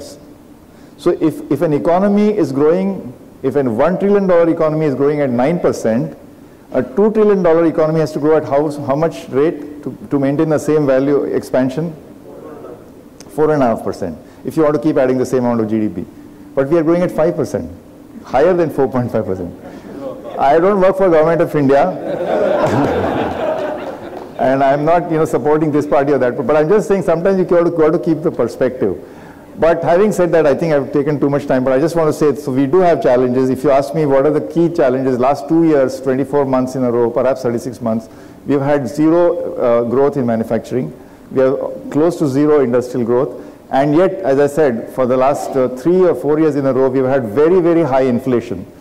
So if you ask me what is the number one challenge for our economy is inflation. And let's not forget what Mr. Anadare said, because I think that statement has a germ of a truth in it. Because, for example, when you pay, in Mumbai we pay 40-50 rupees kilo for a tomato, which comes from Nashik, which the farmer gets 3 or 4 rupees, the 4 to 50 is not just, the euphemism for it is supply chain inefficiency. But the real thing is the mafia which controls, so which is quote unquote corruption, right? The fact that the cartels operate, this is illegal. And so there are so many such examples. So I think inflation, and whether it is purely food, and food inflation is very important to India because 50% of the average budget of most Indians goes on food. So you can't say in the developed countries, in US and in Europe, they say this is non-core because food and fuel constitutes less than 10% of their budget.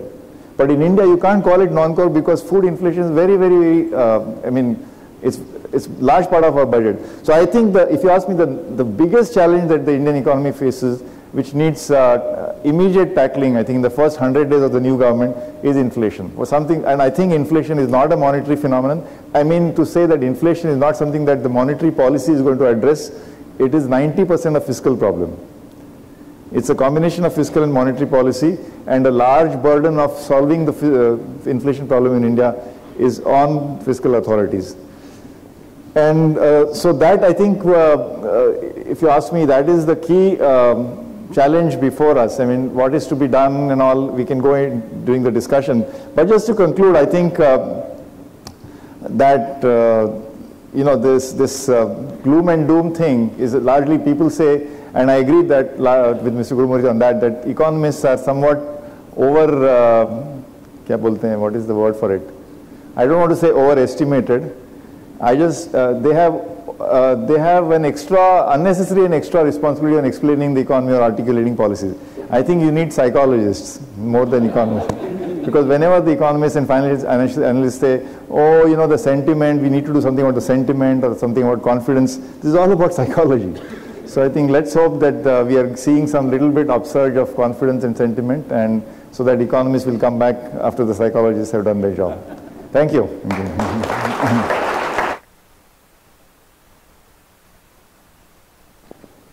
Thank you, Dr. Anadare, for pointing to some seemingly paradoxical situations that challenge conventional wisdom.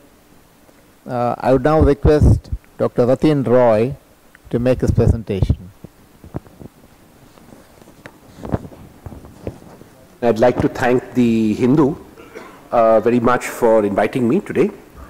I must say that since it's Women's Day and everyone wishes to mark it, I can mark it personally by linking it with the Hindu. My mother, who is now 82, started a career as a journalist, as a sub-editor in the Hindu in Chennai. And this was back in '56. And to my knowledge, she was the first female sub-editor Hindu ever had. That's what she told me, at least. I don't know. So thank you very much for the invitation. Now I'm in a quandary. This is the last presentation. We've had a lot of erudition. We've had fresh and interesting thinking.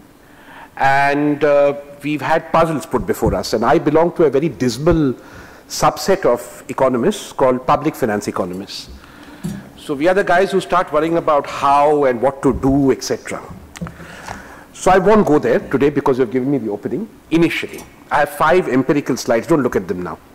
But that is just to make a simple argument to you and put forward to you what would be, I think, a novel proposition coming from a chap who now lives in Delhi.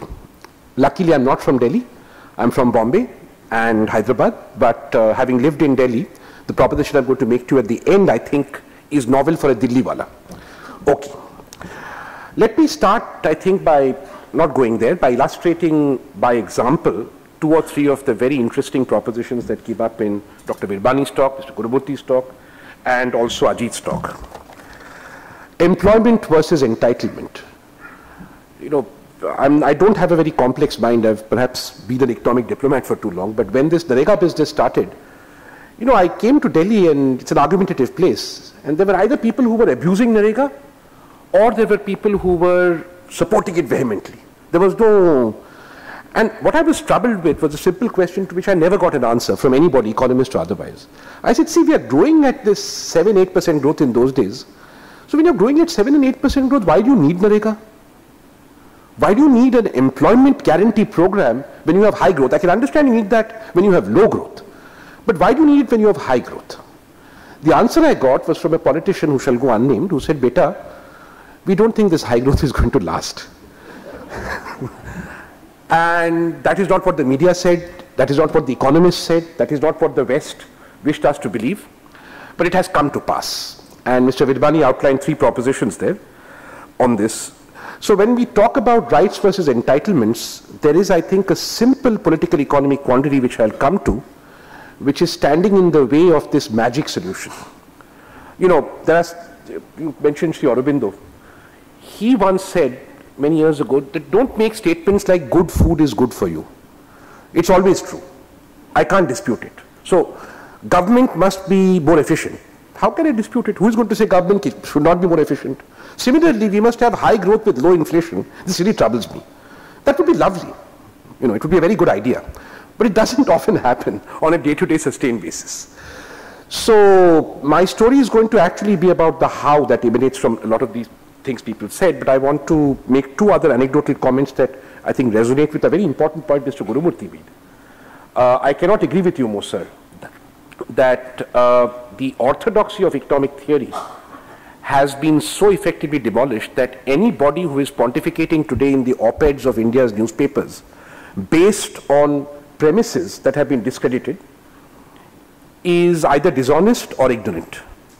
At the level of macroeconomics, we do not know from theory or based on rigorous empirical analysis structurally what are the next steps that we need to take.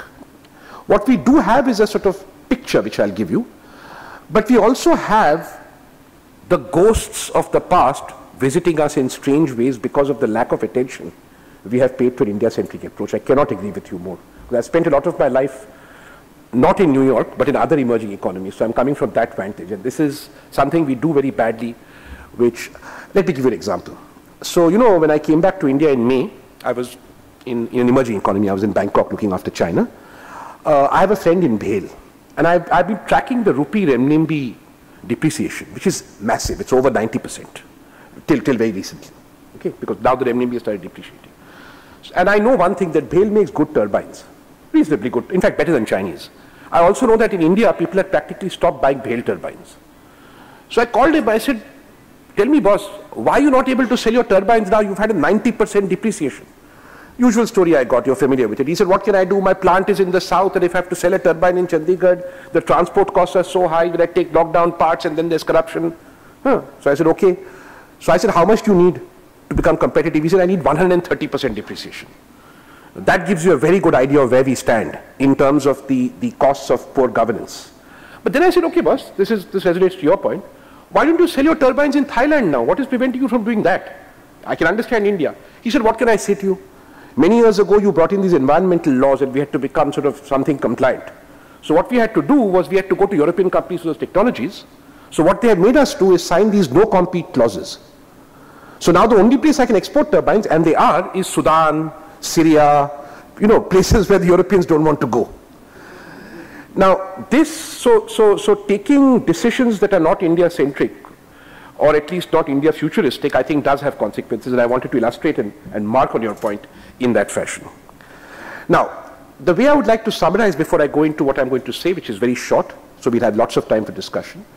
I'd like to summarize in a sort of, if you like, a framework, what has been said before me. I think we have a demand, that's the purpose of this seminar, for fresh ideas. But fresh ideas are move into results, which is what you want in the end, in two ways. Either fresh ideas come into institutions and the institutions deliver results, or fresh ideas are pushed by movements, social movements, political movements, independence movements. And those movements then force institutions to get results. Either way, the key there is institutions. And in a country like India, which is, both growing in ways that for another emerging economy like Brazil, say, can appear terrifying when they look at our Bollywood or the state of our IT industry, and also not growing. But the same India where, when I went to Muzaffarnagar, I met someone who had been to Eastern UP, and he said to me in Hindi that, when I went to Eastern UP, I found they were really backward. They are in the 19th century and we are in the 21st century. Same India where you have, even at a level where I would not call Muzaffarnagar exactly 21st century, these perceptual differences, we need to worry about whether our institutions are fit for purpose to translate ideas into results. So I'd say it's not just about the economy, it's about the institutions in this economy, and undoubtedly in this economy, one thing I'm convinced of, and I think I get that sense from everyone here, is that the state will continue to be, in the foreseeable future, the institution that will make or break our ability to transform ideas into results. Now here I have to report to you, I am worried. Where is the changing thing? Oh, the slide thing. I have good news and bad news, but the good news will require a deep breath for people in Delhi. And I'll illustrate this by looking at my area of expertise or proclaimed expertise, which is public finance. Okay, message one. If we talk about this fiscal deficit, inflation is a fiscal problem, yeah? Now 15 years ago, you would have said this fiscal problem is happening because of these horrible states. All these people are coming, these regional parties, this, that, they're spending money, giving handouts, color TV, 2 rupee rice. But today, if you look at the fiscal problem, it's not the states as a collective.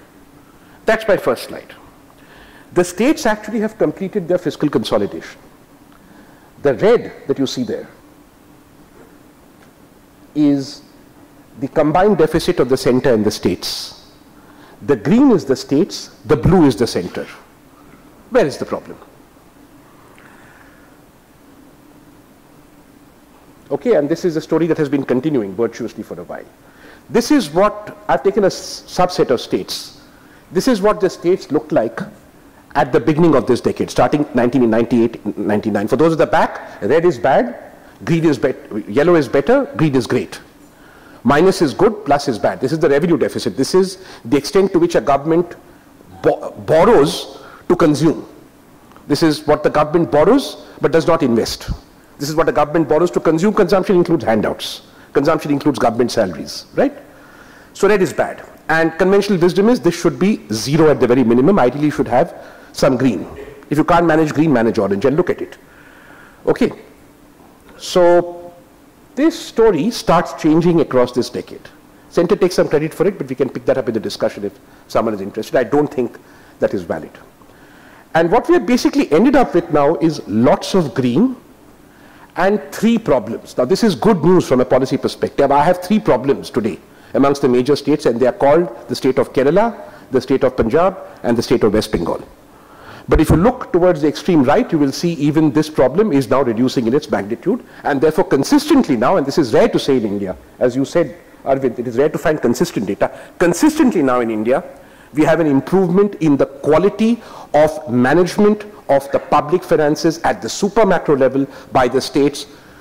And you're all in Chennai, I don't need to tell you, notwithstanding the continued alleged demonstrative ability of states to provide free color TVs, right? Free saris. My economist friends hate this. How are these horrible people doing this? This is bad. This is fiscally profligate. Hello, they have the money. They have the money. Bihar has the money. UP has the money. Look at those states. We're not talking only rich states here. Bibaru states, rich states, middle income states. So that's my first message. Now, if the states are not the problem and the center is the problem with this fiscal deficit we have that everyone says we should cut, how are we going to cut it? There are 2 things you can do. Everyone talks about them all the time. you can cut the interest burden and you can cut the subsidies burden. Fuel subsidies, bad subsidies. You were saying, with rich people subsidies.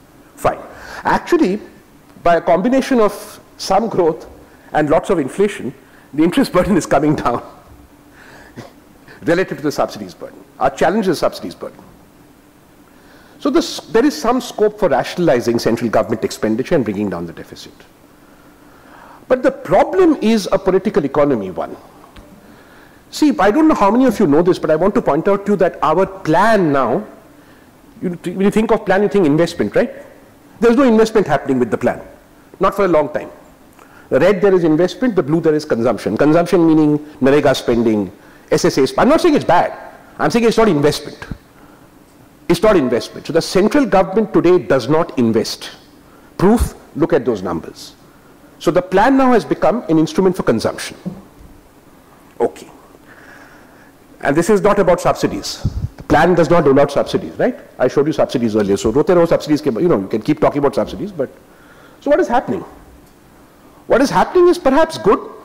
Perhaps good. I'm sure that the Planning Commission mandarins would say that we are spending more on human development, and that is true. We are spending much more on social services. So that increase in consumption spending has come in the area of social services, not economic services. Fine. Especially rural development and education, but not yet health and water and sanitation. But if you read the BJP's manifesto, then a major opposition party has now said right to health. So no doubt tomorrow we will continue to spend more on health. All right. But we are spending all this on consumption, but we still do not spend enough. We do not spend as much on education as even Kenya. Okay? Forget, we don't even spend as much, in fact, if I'm not right, yes, I'm right, as Nepal, as percentage of GDP. Same story with health, same story with WhatsApp. I don't bring WhatsApp here. Now, so we are spending more and more and more through the plan on consumption on health and education, but we are still not spending enough. And this is my simple political economy point. The answer, of course, is that whatever we are spending, we're not getting those results. And I don't know how many of you know this 11th plan. I hope you were not in the Planning Commission, the 11th plan, were you? In the 11th plan. I've been in Planning Commission in and out. But not, last 20. So 7 to 12? 2007 to 2012? You were there? Only in 2006. 6, okay. Well, this is predates your date. It's embarrassing. But anyway,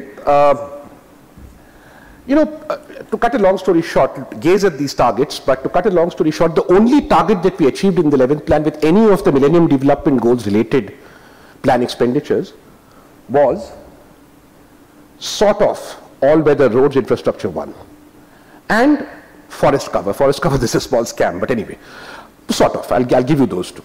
So we have this plan. We increase consumption spending because we say it is MDG relevant. I'm taking that at face value. And what do we get? We get a plan that can't deliver out of 30 targets, can't deliver more than 2. So we are spending more on certain things which are good things to spend on. We are still not spending enough, and we are spending it badly in terms of results. Now the political economy problem here is this, from a finance perspective, that if I'm not spending enough on education, and I'm a guy who wants education spending, right? And I'm angry with the government. You're not spending on education. I know from Pratham and Asar and all that what the government spends on education, it spends badly. I also know that the government does not spend enough on education.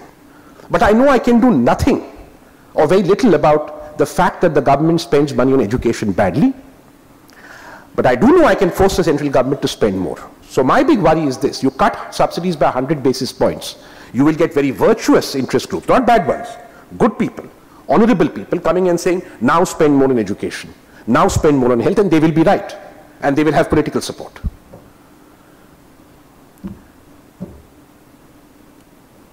There's one other problem I'll come to before I close. Okay, so what is the solution to this? I have said two things to you. I have said the states seem to be better managers of the fist than the center, and I have said that the center now spends more on the things that we're interested in terms of development outcomes, and they're spending too little and they're spending badly. Therefore, I think perhaps the time has come, really I think the time has come, to ask that the automatic assumption that the center is a well-meaning, efficient institution, and I can give you hundreds of examples from the Ministry of Finance, that it is not capable of delivering human development and therefore taking taxpayers' money and borrowing money to do so is a valid assumption. But I do know that the states are doing it as a collective.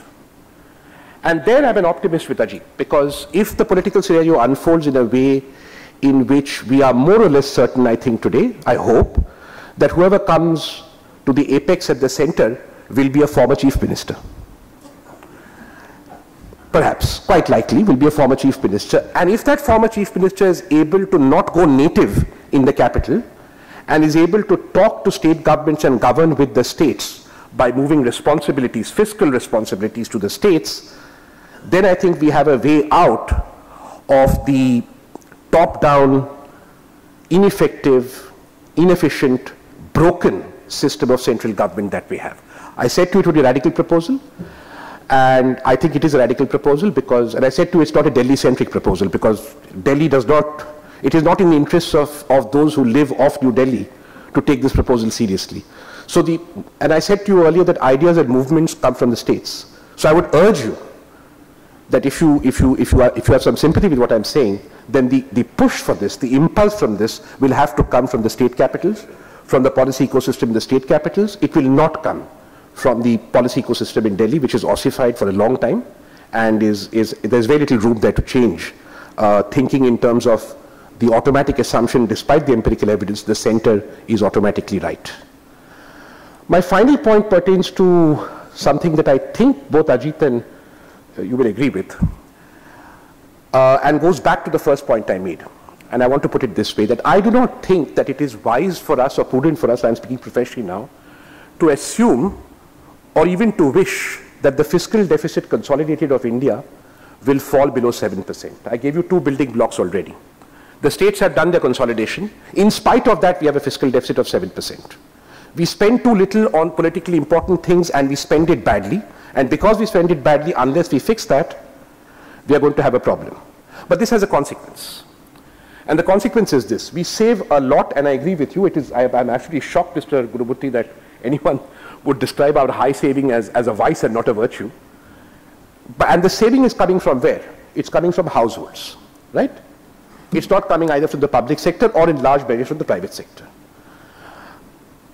Now, the trouble is that a lot of the household savings, I don't know whether this is trouble or not, we should have a debate, Mr. Gurumurthy, on this, is not in the form of financial savings. The point about this is it doesn't see a bank. Forget the stock market. It doesn't see a bank. All right? It goes straight from the point at which it is saved into a saving asset, housing, gold, other things. Now, the problem here is this, that when it doesn't see a bank, we have a problem in Tirupur. And I agree with you. I mean, the problem is not the stock market, it's the banks. The problem in Tirupur is this. If the government is taking away 7% of your savings for the fiscal deficit, and the 12% of it is going into households, etc., 12 plus 7 is 19, you save 30%, you have only 11% saving left for the entire private sector, in which the corporate sector will be privileged, to invest. Only 11% left. Now, 11% saving, you want to deliver 10% growth, just think of the rate of return here. Even a chit fund doesn't give you that rate of return. Okay, 11% saving, 10% growth. How will it happen? You will either get the current account deficit, or you will get high inflation, right? So what I'm saying to you is, therefore, if I fix my fiscal deficit where it is, saying that it's going to be difficult to reduce it, the immediate policy problem is very serious. In short, you will either have to live with 6% growth, or you will have to live with a higher inflation tolerance. I think we should debate that. My own predilection is I'm happy to live with a relatively higher inflation tolerance as long as something is being done in the interim to make these structural changes in the institutional structure of economic and fiscal management in the country that I'm putting to you. As long as that is there, I'm personally happy, but I'm also happy to accept as a consensus a lower growth rate for the medium term. So these are simple facts. They pose a very serious short-term challenge, but I think there is a solution. But the solution is going to be essentially an institutional solution. The ideas are there. The results await us. And clearly what we now have to do is begin to accept that until we change institutions, we should stop dreaming about big results, accept smaller ones, and work out a time path within which we have the ability to work together in a more India-centric way as opposed to Delhi-centric way to bring about institutional changes, which I think can only happen if that idea of India participating in institutional change is broadened. And that somehow I'm confident be something, whoever wins, that the next election will throw up. Thank you.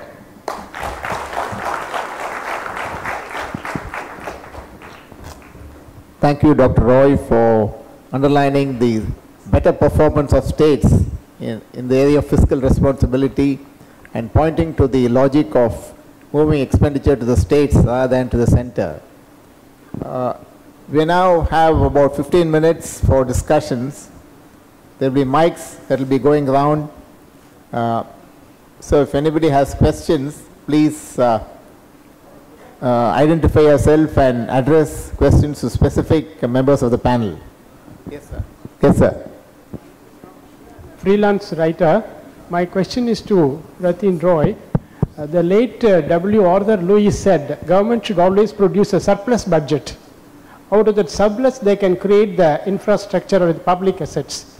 My question is it not possible to have a government which will give us a surplus budget and follow the principle of that you should live within the means? That is advice given to individuals. Why the government is not taking this advice and following it? That is my... Yes. Well, what I was hoping to show you is that, can you hear me? Is that some governments are in this country today. Let me put it this way. The central government was till about the late 70s and has never done so since. But the government of Tamil Nadu today does not borrow to consume. It in fact runs a surplus which it puts into many things. And we have a joke in public finance. Whenever I see a state government saying, I'm putting money into irrigation, I laugh. Because I know what that means. Nothing. You don't get any results out of it. But that is what the government of Tamil Nadu is doing. That is what the government of Bihar is doing. That is what the government of Madhya Pradesh is doing. That is not what the government of India is doing. And therefore, to take that virtuous path, I think one has to look at the collective of states very seriously as alternative managers within government of the public finances and see whether we can move with that precisely for that reason. Yes, sir. To reduce the imbalance of economic, when the common man who are all working hard and earning very less in the villages and factories, why you are giving more and more, increasing the wages to the government employees alone? Is there any vision or policy to reduce the economical imbalance or income? Any takers for this question? Maybe. He's saying I have to answer it, so I don't have he's asking you. Oh. I think, well, it's difficult for me because I'm on the pay commission, so but I think the principle that people should be compensated, let me put it this way, that I think anyone working for government has the right to a wage that enables them to fulfill their ambitions, which have to be calibrated modestly. The most serious problem today in government is that a lot of people who work for the government are not government employees. They're outsourced. They're part-time. That is where we need to focus. I completely agree with you. We cannot have the unorganized sector, being sort of second-rate employees in the Indian state. I've said this and I hope that the Pay Commission will take it up. I'm not afraid to say this in public. I think we should. The rest is a complex question and I wish I knew the answer. Because if you ask a government employee, there are lots here. I'm a government employee myself now. And I'm quite comfortable. But a lot of government employees feel underpaid. So that's more a philosophical question. I can't say anything more than that. Question to Mr. Roy. You mentioned about the states managing their finances much better than the central government. Central government doesn't invest, it only spends. But most of the spending of the central government is actually through the states. Does it mean that they manage their money better because they can be profligate with the central's money? It's a good question. Thank you. It's a very important question. I've been actually looking at this a little carefully and I've been talking to others who looked at it more carefully than I. In the case of three things, in case of Narega, SSA and JNURM, three particular schemes.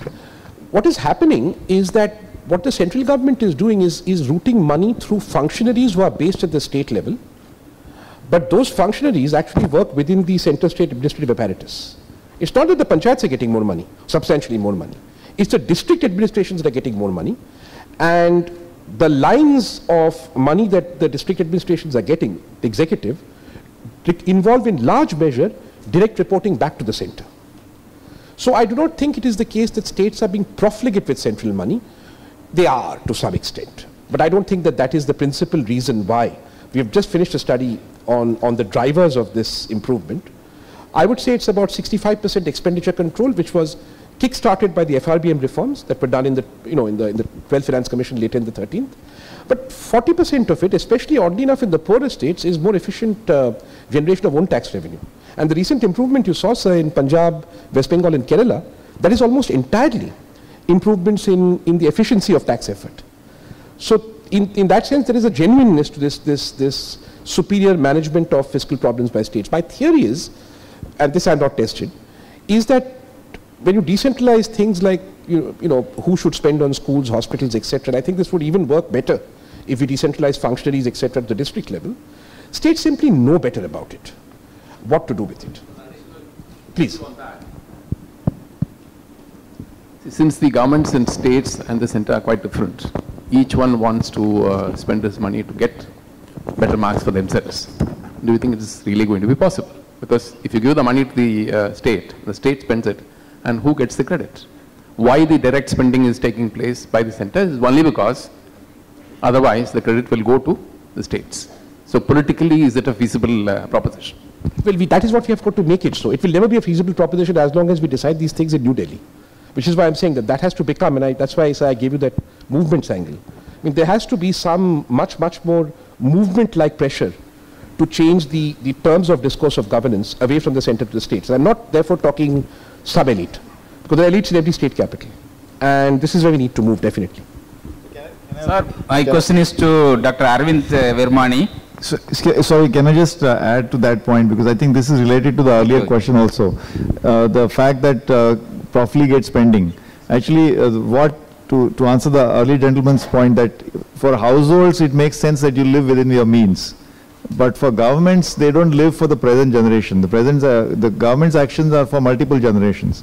So long as you are living beyond, quote unquote, beyond your means, but you're building assets for which, so then that's the whole principle of deficit financing.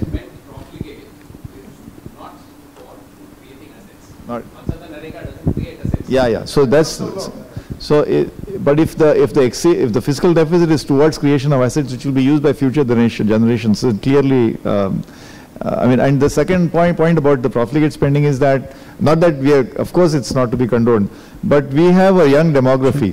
So the fact is that the taxpayer, the supply of taxpayers, so to speak, is going to be quite large for the foreseeable future. So we will never face the binding constraint, because that doesn't mean that we should not improve the fiscal deficit or the quality of the deficit. But I don't think fiscal deficit per se is a binding constraint on our growth aspirations. Sir, my question to Dr. Arvind Virmani. Sir, you proposed for privatization of Indian railways. Whether this is in the interest of nation or common man? No, I don't think he proposed privatization. I didn't hear you. Sorry, could you repeat? Sir, you proposed for privatization of Indian railways. I hope. Yeah, what's the question? Sir, whether this is in the interest of nation or common man's interest?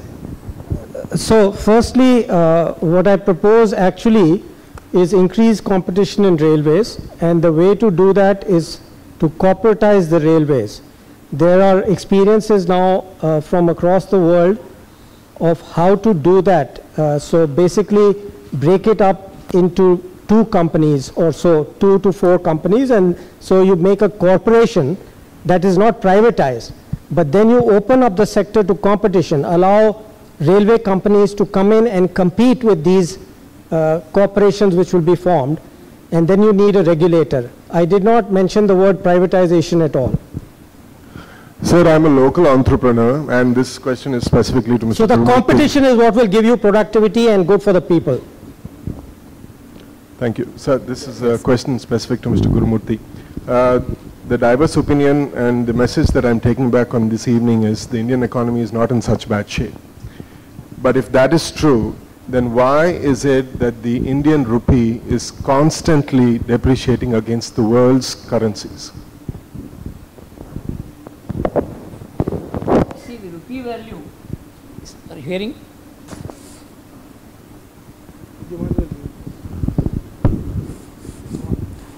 No currency value is related to the performance of the economies, and that's what is an established fact. You look at the American economy, the dollar has, the base dollar has been expanded by almost $3.5 trillion. Euro has expanded by $1.5 trillion. And Japanese currency has so far expanded by $1 trillion, and Abe is proposing another $1.2 trillion expansion. This should normally bring down the value of the currencies, but it is not. It is because currencies themselves have become commodities. Demand for currencies sustains the value of the currency. So in that sense, deterritorialized currencies are at an advantage. That is, currencies which are convertible and which are very largely in demand. So against those, currencies which are territorialized, like our currency, is at a disadvantage. This is the effect of globalization, and this we have to understand. This has nothing to do with the performance of the Indian economy. Want me to add something, or from the conventional perspective? So, you know, it's one of the mazes. This is actually the exchange rate is one of the biggest mazes. I like the way Ajit put it. That if you simplify drastically, there are two forces. Okay, one is relative inflation. In the long term, if a country's inflation is higher than another, for example, India's has been higher than the US, over the long term, you will get a depreciation of the rupee. So the only way to stop that is to reduce that inflation differential. The other part of the maze, and there are many other mazes, but just to give you a flavor, is capital flows. In the short term, capital flows, that if there is a surge of capital into India, the rupee will appreciate. If there is an outflow, it will depreciate. So these are two kind of major forces. There are many other interrelations, etc. So it's a complicated thing. You know, you can have things going in opposite directions, you can have to going together, and that's really the mazes which he was referring to when he talked about the Secretary of Treasury of the United States, that is the equivalent of Finance Minister, 40 years ago made a famous statement. He said that, this was 1974 or 1973, the dollar is our currency but your problem.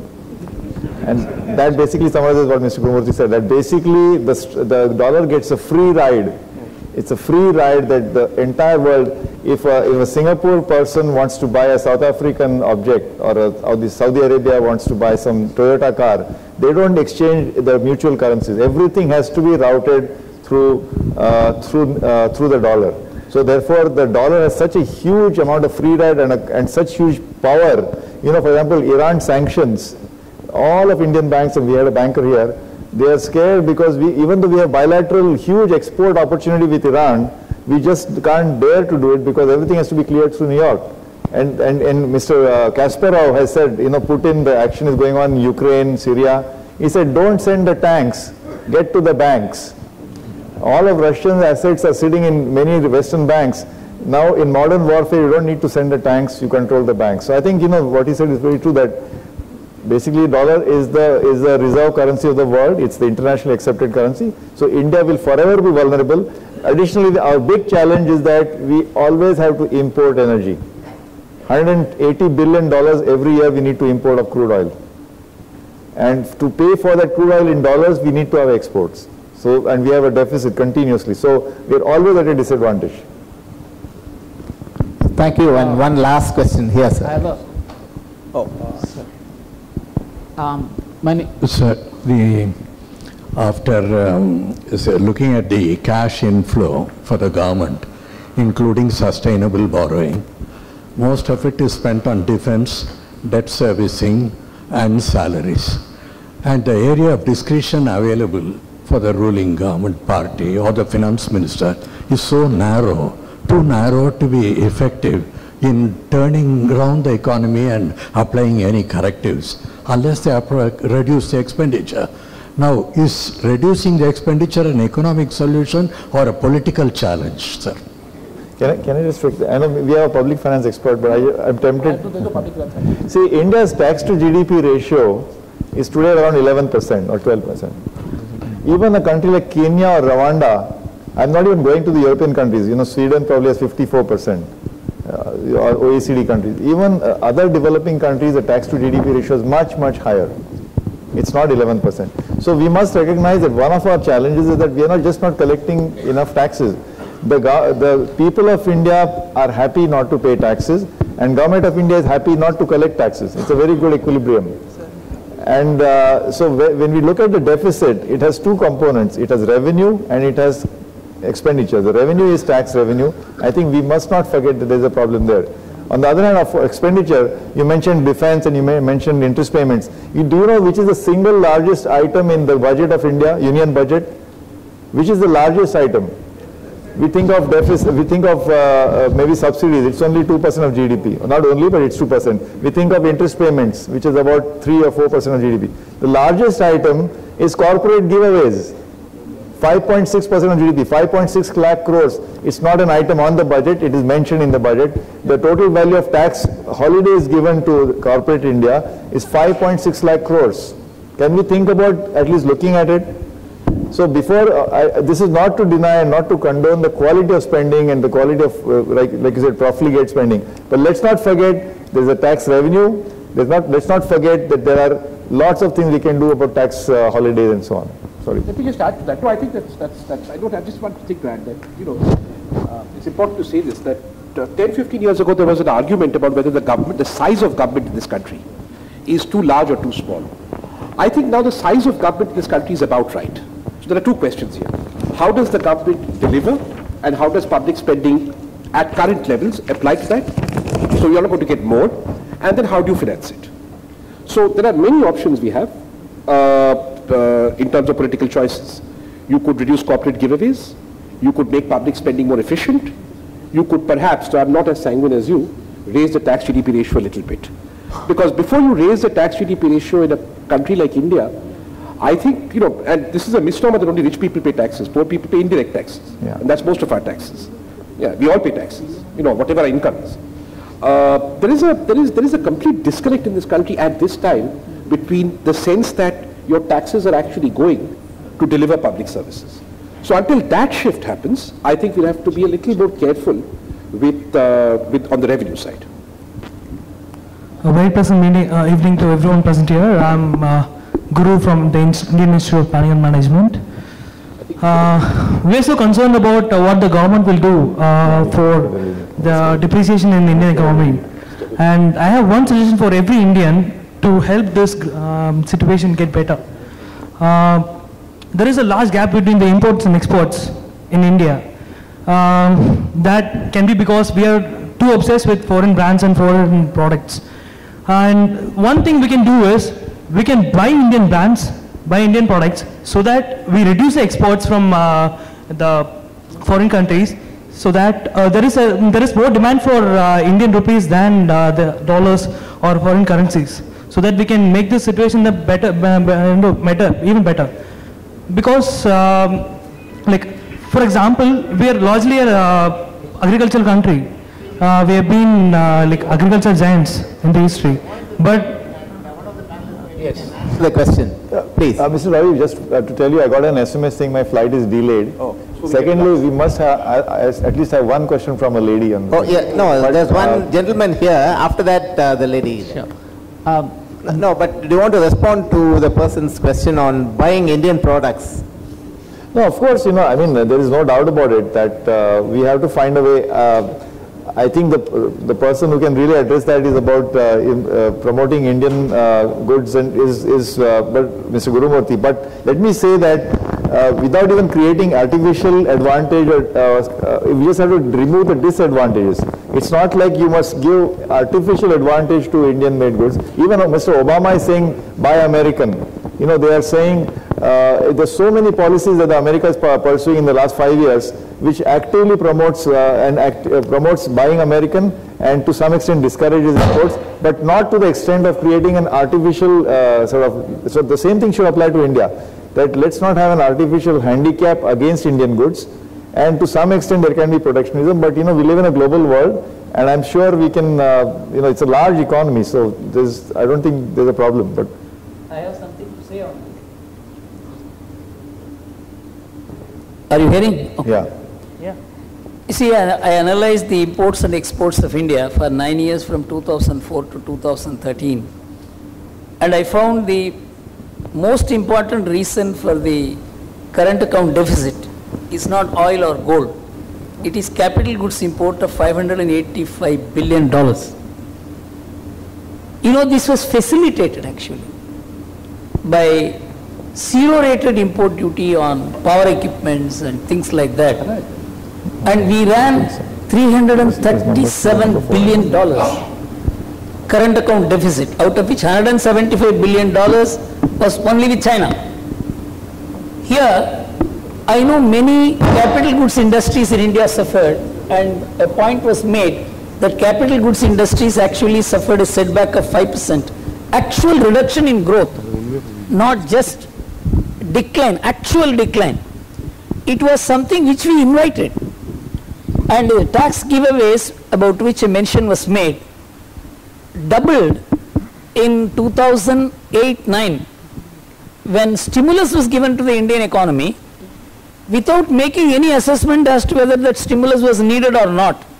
And it was continued year after year, with the result tax giveaways which was about 2.5 lakh crores initially. I am talking about pre-2008. It was about 2.5 lakh to 2.8 lakh crores.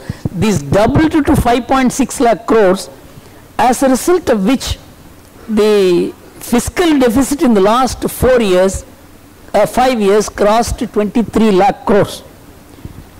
And the tax giveaways was 30 lakh crores. This completely smashed the capital goods industry in India and increased the current account deficit, brought down the Indian rupee value. This is a policy mismanagement in India, and we never took any anti-dumping action of any substantial effect after 2004. These are all policy mismanagements, and though it does not directly relate to what you are saying, it affected the L&T, it affected the BHEL, Jayaprakash Industries, who are manufacturing this large capital equipment. They all suffered a tremendous amount of losses. I think this is one of the areas which has not been addressed at all. The net oil import in 9 years was only $505 billion. Capital goods import was $585 billion.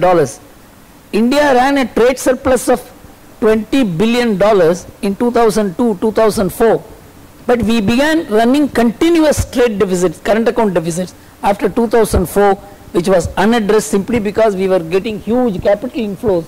We thought of investing it in capital goods import, thinking of 10% plus growth rate, which was a thorough mismanagement of the Indian economy. Though it does not directly relate to you, this worked to the prejudice of the Indian capital goods industry.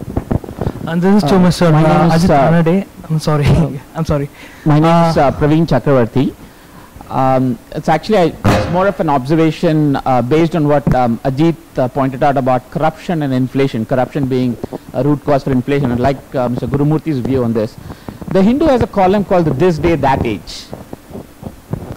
Coincidentally, today's column talks about 1964, Gulzarilal Nanda, who was the Home Minister then, addressing the FICCI conference, and he says the gravest problem facing the nation is production and prices. Clearly, back in the 60s, corruption was not as much of a malaise. So, and the Western influence of Western thinking, economic thinking, was not as prevalent back in the 60s because we were only 17 years old as a country back then. Why is it that this problem has continued? If we believe inflation and prices are a problem, why is this being persistent? Is this something about the Indian economy? Is the question addressed to me? Both Ajit and you. You see, prices in India had been a problem during the socialist regime, largely because of the constraint on production. And we tried to ration products, we tried to fix prices, and so we tried to manage the economy in a manner that economic forces won't accept. But after liberalization, particularly liberalization was more needed in the interest of the Indian manufacturer than in the interest of foreign investors in India, because Indian government was actually sitting on Indian manufacture. There has been a large amount of withdrawal of the government from control of the industry, and you could see it that inflation actually moderated in the early part of 2001, 2004, 2005. Inflation had moderated. Only after 2005, inflation became a phenomenon again. This was largely because of enormous amount of money that came from abroad, which could not be internalized into productive channels. And in 2005-06, almost 250,000 crores was lent by banks for real estate, because they didn't know how to lend the money. So we did not know how to use the money which had come into the stock market, because it was absorbed by the Reserve Bank, and that money was made over in the form of Indian rupees to the banking system. The banking system did not know how to handle that money, and the government then began profligating it by way of import liberalization, as I told you, by inviting capital goods import.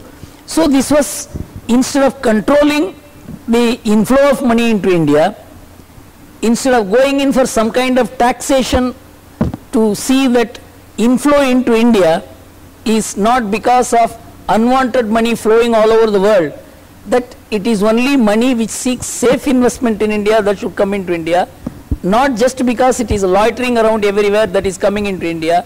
We mismanaged the external fund flow into India, about which Dr. Y.V. Reddy had warned the country repeatedly at that time, which was not managed properly. One of the reasons for the kind of inflation was monetary inflation at that time. So inflation at different points in time was due to different causes. It was not due to the same causes. But it is true, corruption has also largely contributed to inflation, and the kind of money that is circulating, cash money that is circulating, is an unbelievable amount, and particularly in real estate, and the black transactions that are going on is really contributing to inflation. But that is not within the power of a system which is controlled by corrupt men to handle inflation as of now, unless some changes take place in future.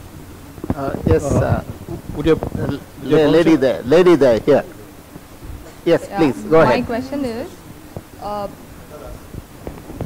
you spoke about share market, and you said it's just about 1% of the whole economy. I mean, but actually, don't you think you're contradicting, as it has a huge impact on the economy, even though it's like 1%? No, I never said that stock market had a huge impact on the economy. I said stock market has really no impact on the economy. No, you didn't catch my question at all. You said it has just 1% of... Stock market has a huge impact on the psychology of the economists and the world. The world looks at India through the stock market. In fact, I will share a personal information with you. Once James Meketa of the Meketa group, from where he sent a mail to me and came and met me, and he introduced himself very simply. Mr. Gurumurthy, I am a fund manager managing $800 billion, $200 billion private funds, $600 billion government funds. I have come to study India. This is the first time I am coming. I don't want to look at India through the eyes of the economists, fund managers, stock markets. I want to study the real India, because I have so much money to invest. I don't think the formal investment models of India will suit me, and so I want to study. And he came, and in Tamil Nadu and Kerala he spent 20 days. So you must understand that the real India into which investment is to be made is not the stock market. The stock market is a big psychological prop-up for a country, and it must be maintained like that, and it must be limited to that purpose, and it should not be branded as the strength or the core of the Indian economy. That was my presentation, because it is not sustained by domestic savings, it is sustained by only flow of funds from outside. Well said, Mr. Gurumurthy sir. My question is, MSMEs are the engine of, as you rightly said, MSMEs are the engine of Indian economic growth. But the Ambanis and the Mallyas owe the banks thousands of crores only to default. Whereas, on the contrary, MSMEs have to run pillar to post, giving collateral, giving their wife's jewelry to get the loan. Why this anomaly? This is not anomaly. I'm representing SME world, so hence this question. So my question is, my suggestion is, should we not have banks exclusively for MSMEs? Thank you. That's true. In fact, Mr. Venkatraman, who was the governor of the Reserve Bank, wrote an article in the Business Line in 2004, in which he said, he captured this problem. Why these big industrialists become an important factor in the banking system? He said if somebody borrows 50 lakh rupees, the banker will harass him, give me this statement, that statement, provide guarantee, and what about your stock statement and all that. But if somebody borrows 10,000 crores, the bank chairman will go to the chairman of that company and find out whether your company is all right, how is your health. And this is not only true of the banking system and the client, this is true of you in the United States of America. The strength of America in 1970s was that it was an investor. The strength of America today, it is the biggest borrower in the world. The whole world has taken the American economy. So like that, these big borrowers have made the bank dependent on them. It is not the other way around. I entirely agree with you. A rainbow type of financing is needed for the Indian economy, and MSMEs require specific financial institutions, norms, and specific funding. That's what I told. These 43.5 million non-farming enterprises have just 5% organized finance. This shows the extent to which organized finance is not going into productive channels, and that is the biggest challenge to the banking system and financial minds in this country. Time. I think Dr. Roy wanted to say something, and Dr. Anade as well. These questions, I mean, it's like this, that we have actually tried to do directed credit to SMEs, etc., etc. It's simply not worked. You're supposed to have Tamil Nadu small, we have a whole secretary sitting there. I don't know how many secretaries we have nowadays. I'm fed up. But we have a secretary sitting there called Secretary for Small and Medium Industries. There's a whole department of joint secretaries sitting there. You have financial institutions constructed at the state level. This is not happening, and I agree with you there, by default. To an extent, there is a design here, and that design is a market design. When you have 30% saving, of which 7% goes to government, 12% is in physical, you have 8% savings there for the private sector to fight over. Who's going to win? The big guys are going to win. So it's automatically going to happen. My other point is on corruption. You see, I think, one other dimension of corruption that has come into the country, which I'm very worried about, is what I would call the Boris Yeltsin dimension. See, we expanded very fast, as you pointed out, from being a $1 trillion economy to a $2 trillion economy. We all said that we need to regulate the economy. Do you know how many regulators there are in this country? Now, I won't even hazard a guess. There are more than 50. Who are these regulators? How are they being appointed? They are the same people who are responsible, by and large, for implementing policy. Now, whether the individuals are corrupt, upright, I don't care. The point is, this is a bad idea. The idea that the people responsible for implementing policy in secure jobs, running frankly a broken system. There was a discussion about a very upright officer, very effective officer, making a mistake in a file where 70 lakhs became 70 crores. Now, any private corporation in the world, any government that I know respectable in the world, that person would have put in their papers. That is not a mistake that you make. Now there's a culture of impunity in government. People make these mistakes, then they become regulators. This is a very serious problem, that this cozy oligarchy that has developed between the regulators, the executive, it's not the politician, and the recipients of regulation and finance. That is new, I think, in our corruption. This is a new form of corruption and a new institutional impediment to reducing it. And this, I think, is something that is not going to be solved unless we have movement, which I believe has happened, but in the wrong way, that transcends the capital, which is the focus of this corruption. Yes, sir, you've been waiting patiently. Positively, the last question. Okay, about the health economics. Sir, common cause of pauperization in this country is ill health. Corporate hospitals, just like Malayas, are competing with the multinational pharmaceutical but flees the common man. So I hope that Mr. Gurumurthy, the Indian health is entirely different from the Western health. So we want that whoever is going to form the government to focus on the primary health care, and right to health has to be implemented. Maybe all of you could, so that we'll become a healthy nation as well as a wealthy nation. And thanks for Sastra University at Hind. Thank you. Can I ask the last question with your permission? Yes, okay. Dr. So you talked about mopping the tax GDP ratio, increasing the tax revenue. but you see avoidance of tax is anti-government, but black money is anti-national. So when you talk about institutional reform, so Mr. Roy, which institution needs to be reformed the quickest and fastest to get back the black money? So glad you asked that question. I answered in one sentence. The central government, beginning with the Ministry of Finance. Thank you so much. We had a fascinating discussion. As good economists, they didn't agree quite with one another on many either the identification of issues or on what's to be done, but they vote for us. Fascinating view of the problems we face and the possible solutions. And for this, please give them a big hand.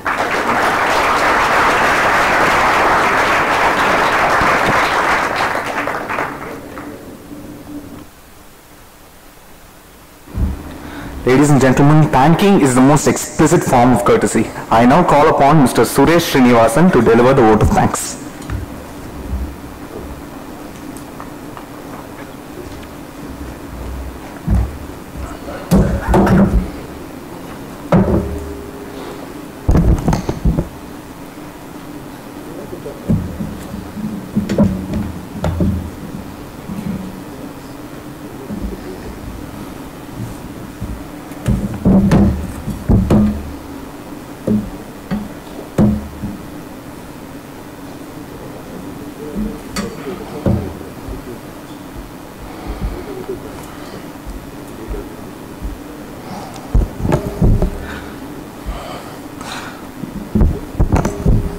Good evening, respected panelists, ladies and gentlemen.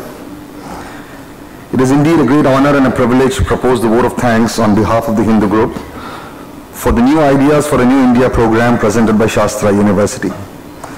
The Spark for New Ideas for a New India, a platform created by the Hindu group to promote meaningful dialogue across a spectrum of sectors and agenda-setting issues, came during our many interactions with Sastra University.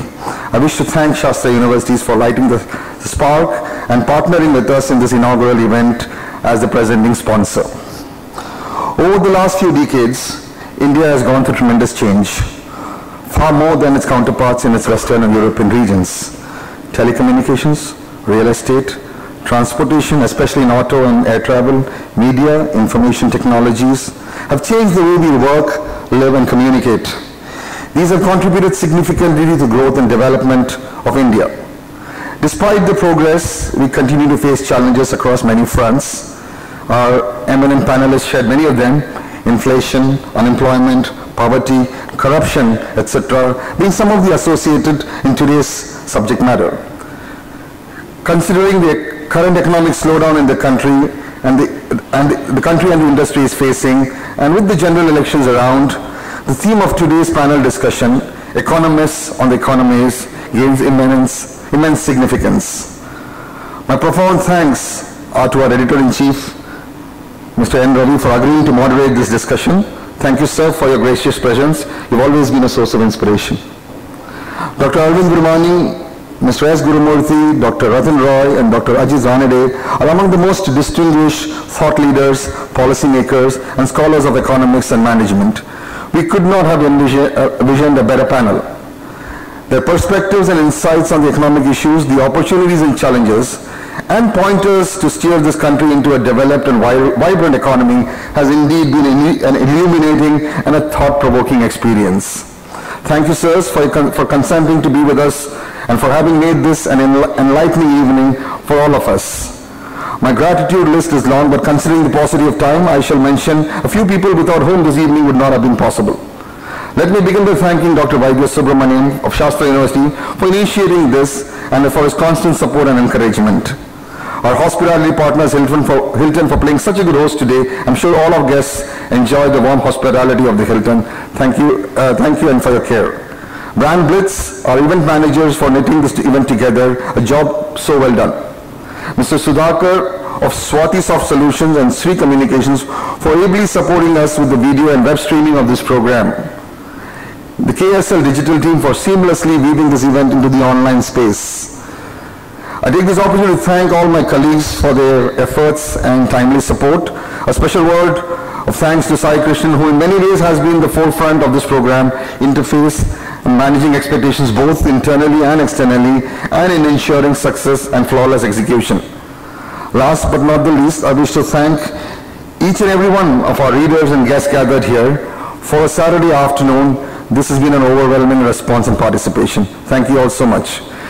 It is your constant support and inspiration that motivates us to champion such meaningful events.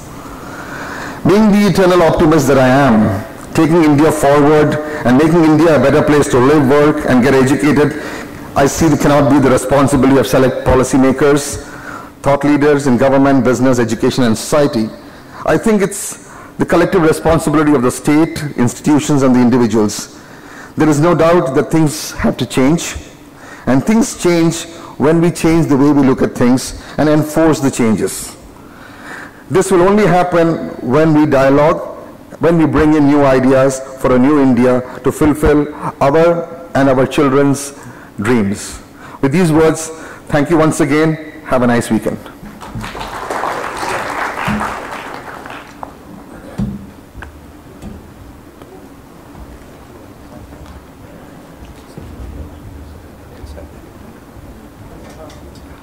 The national anthem, ladies and gentlemen.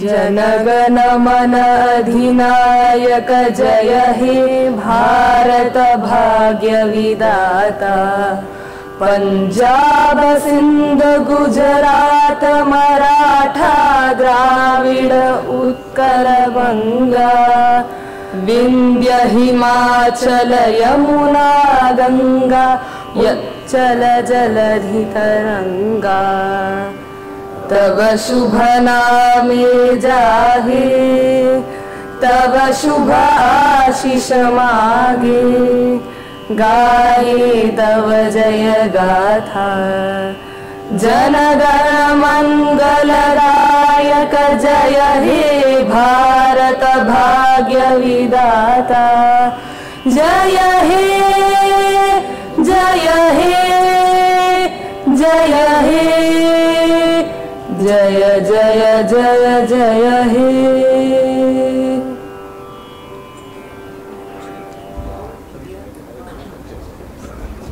Can I just stay on stage for a minute for a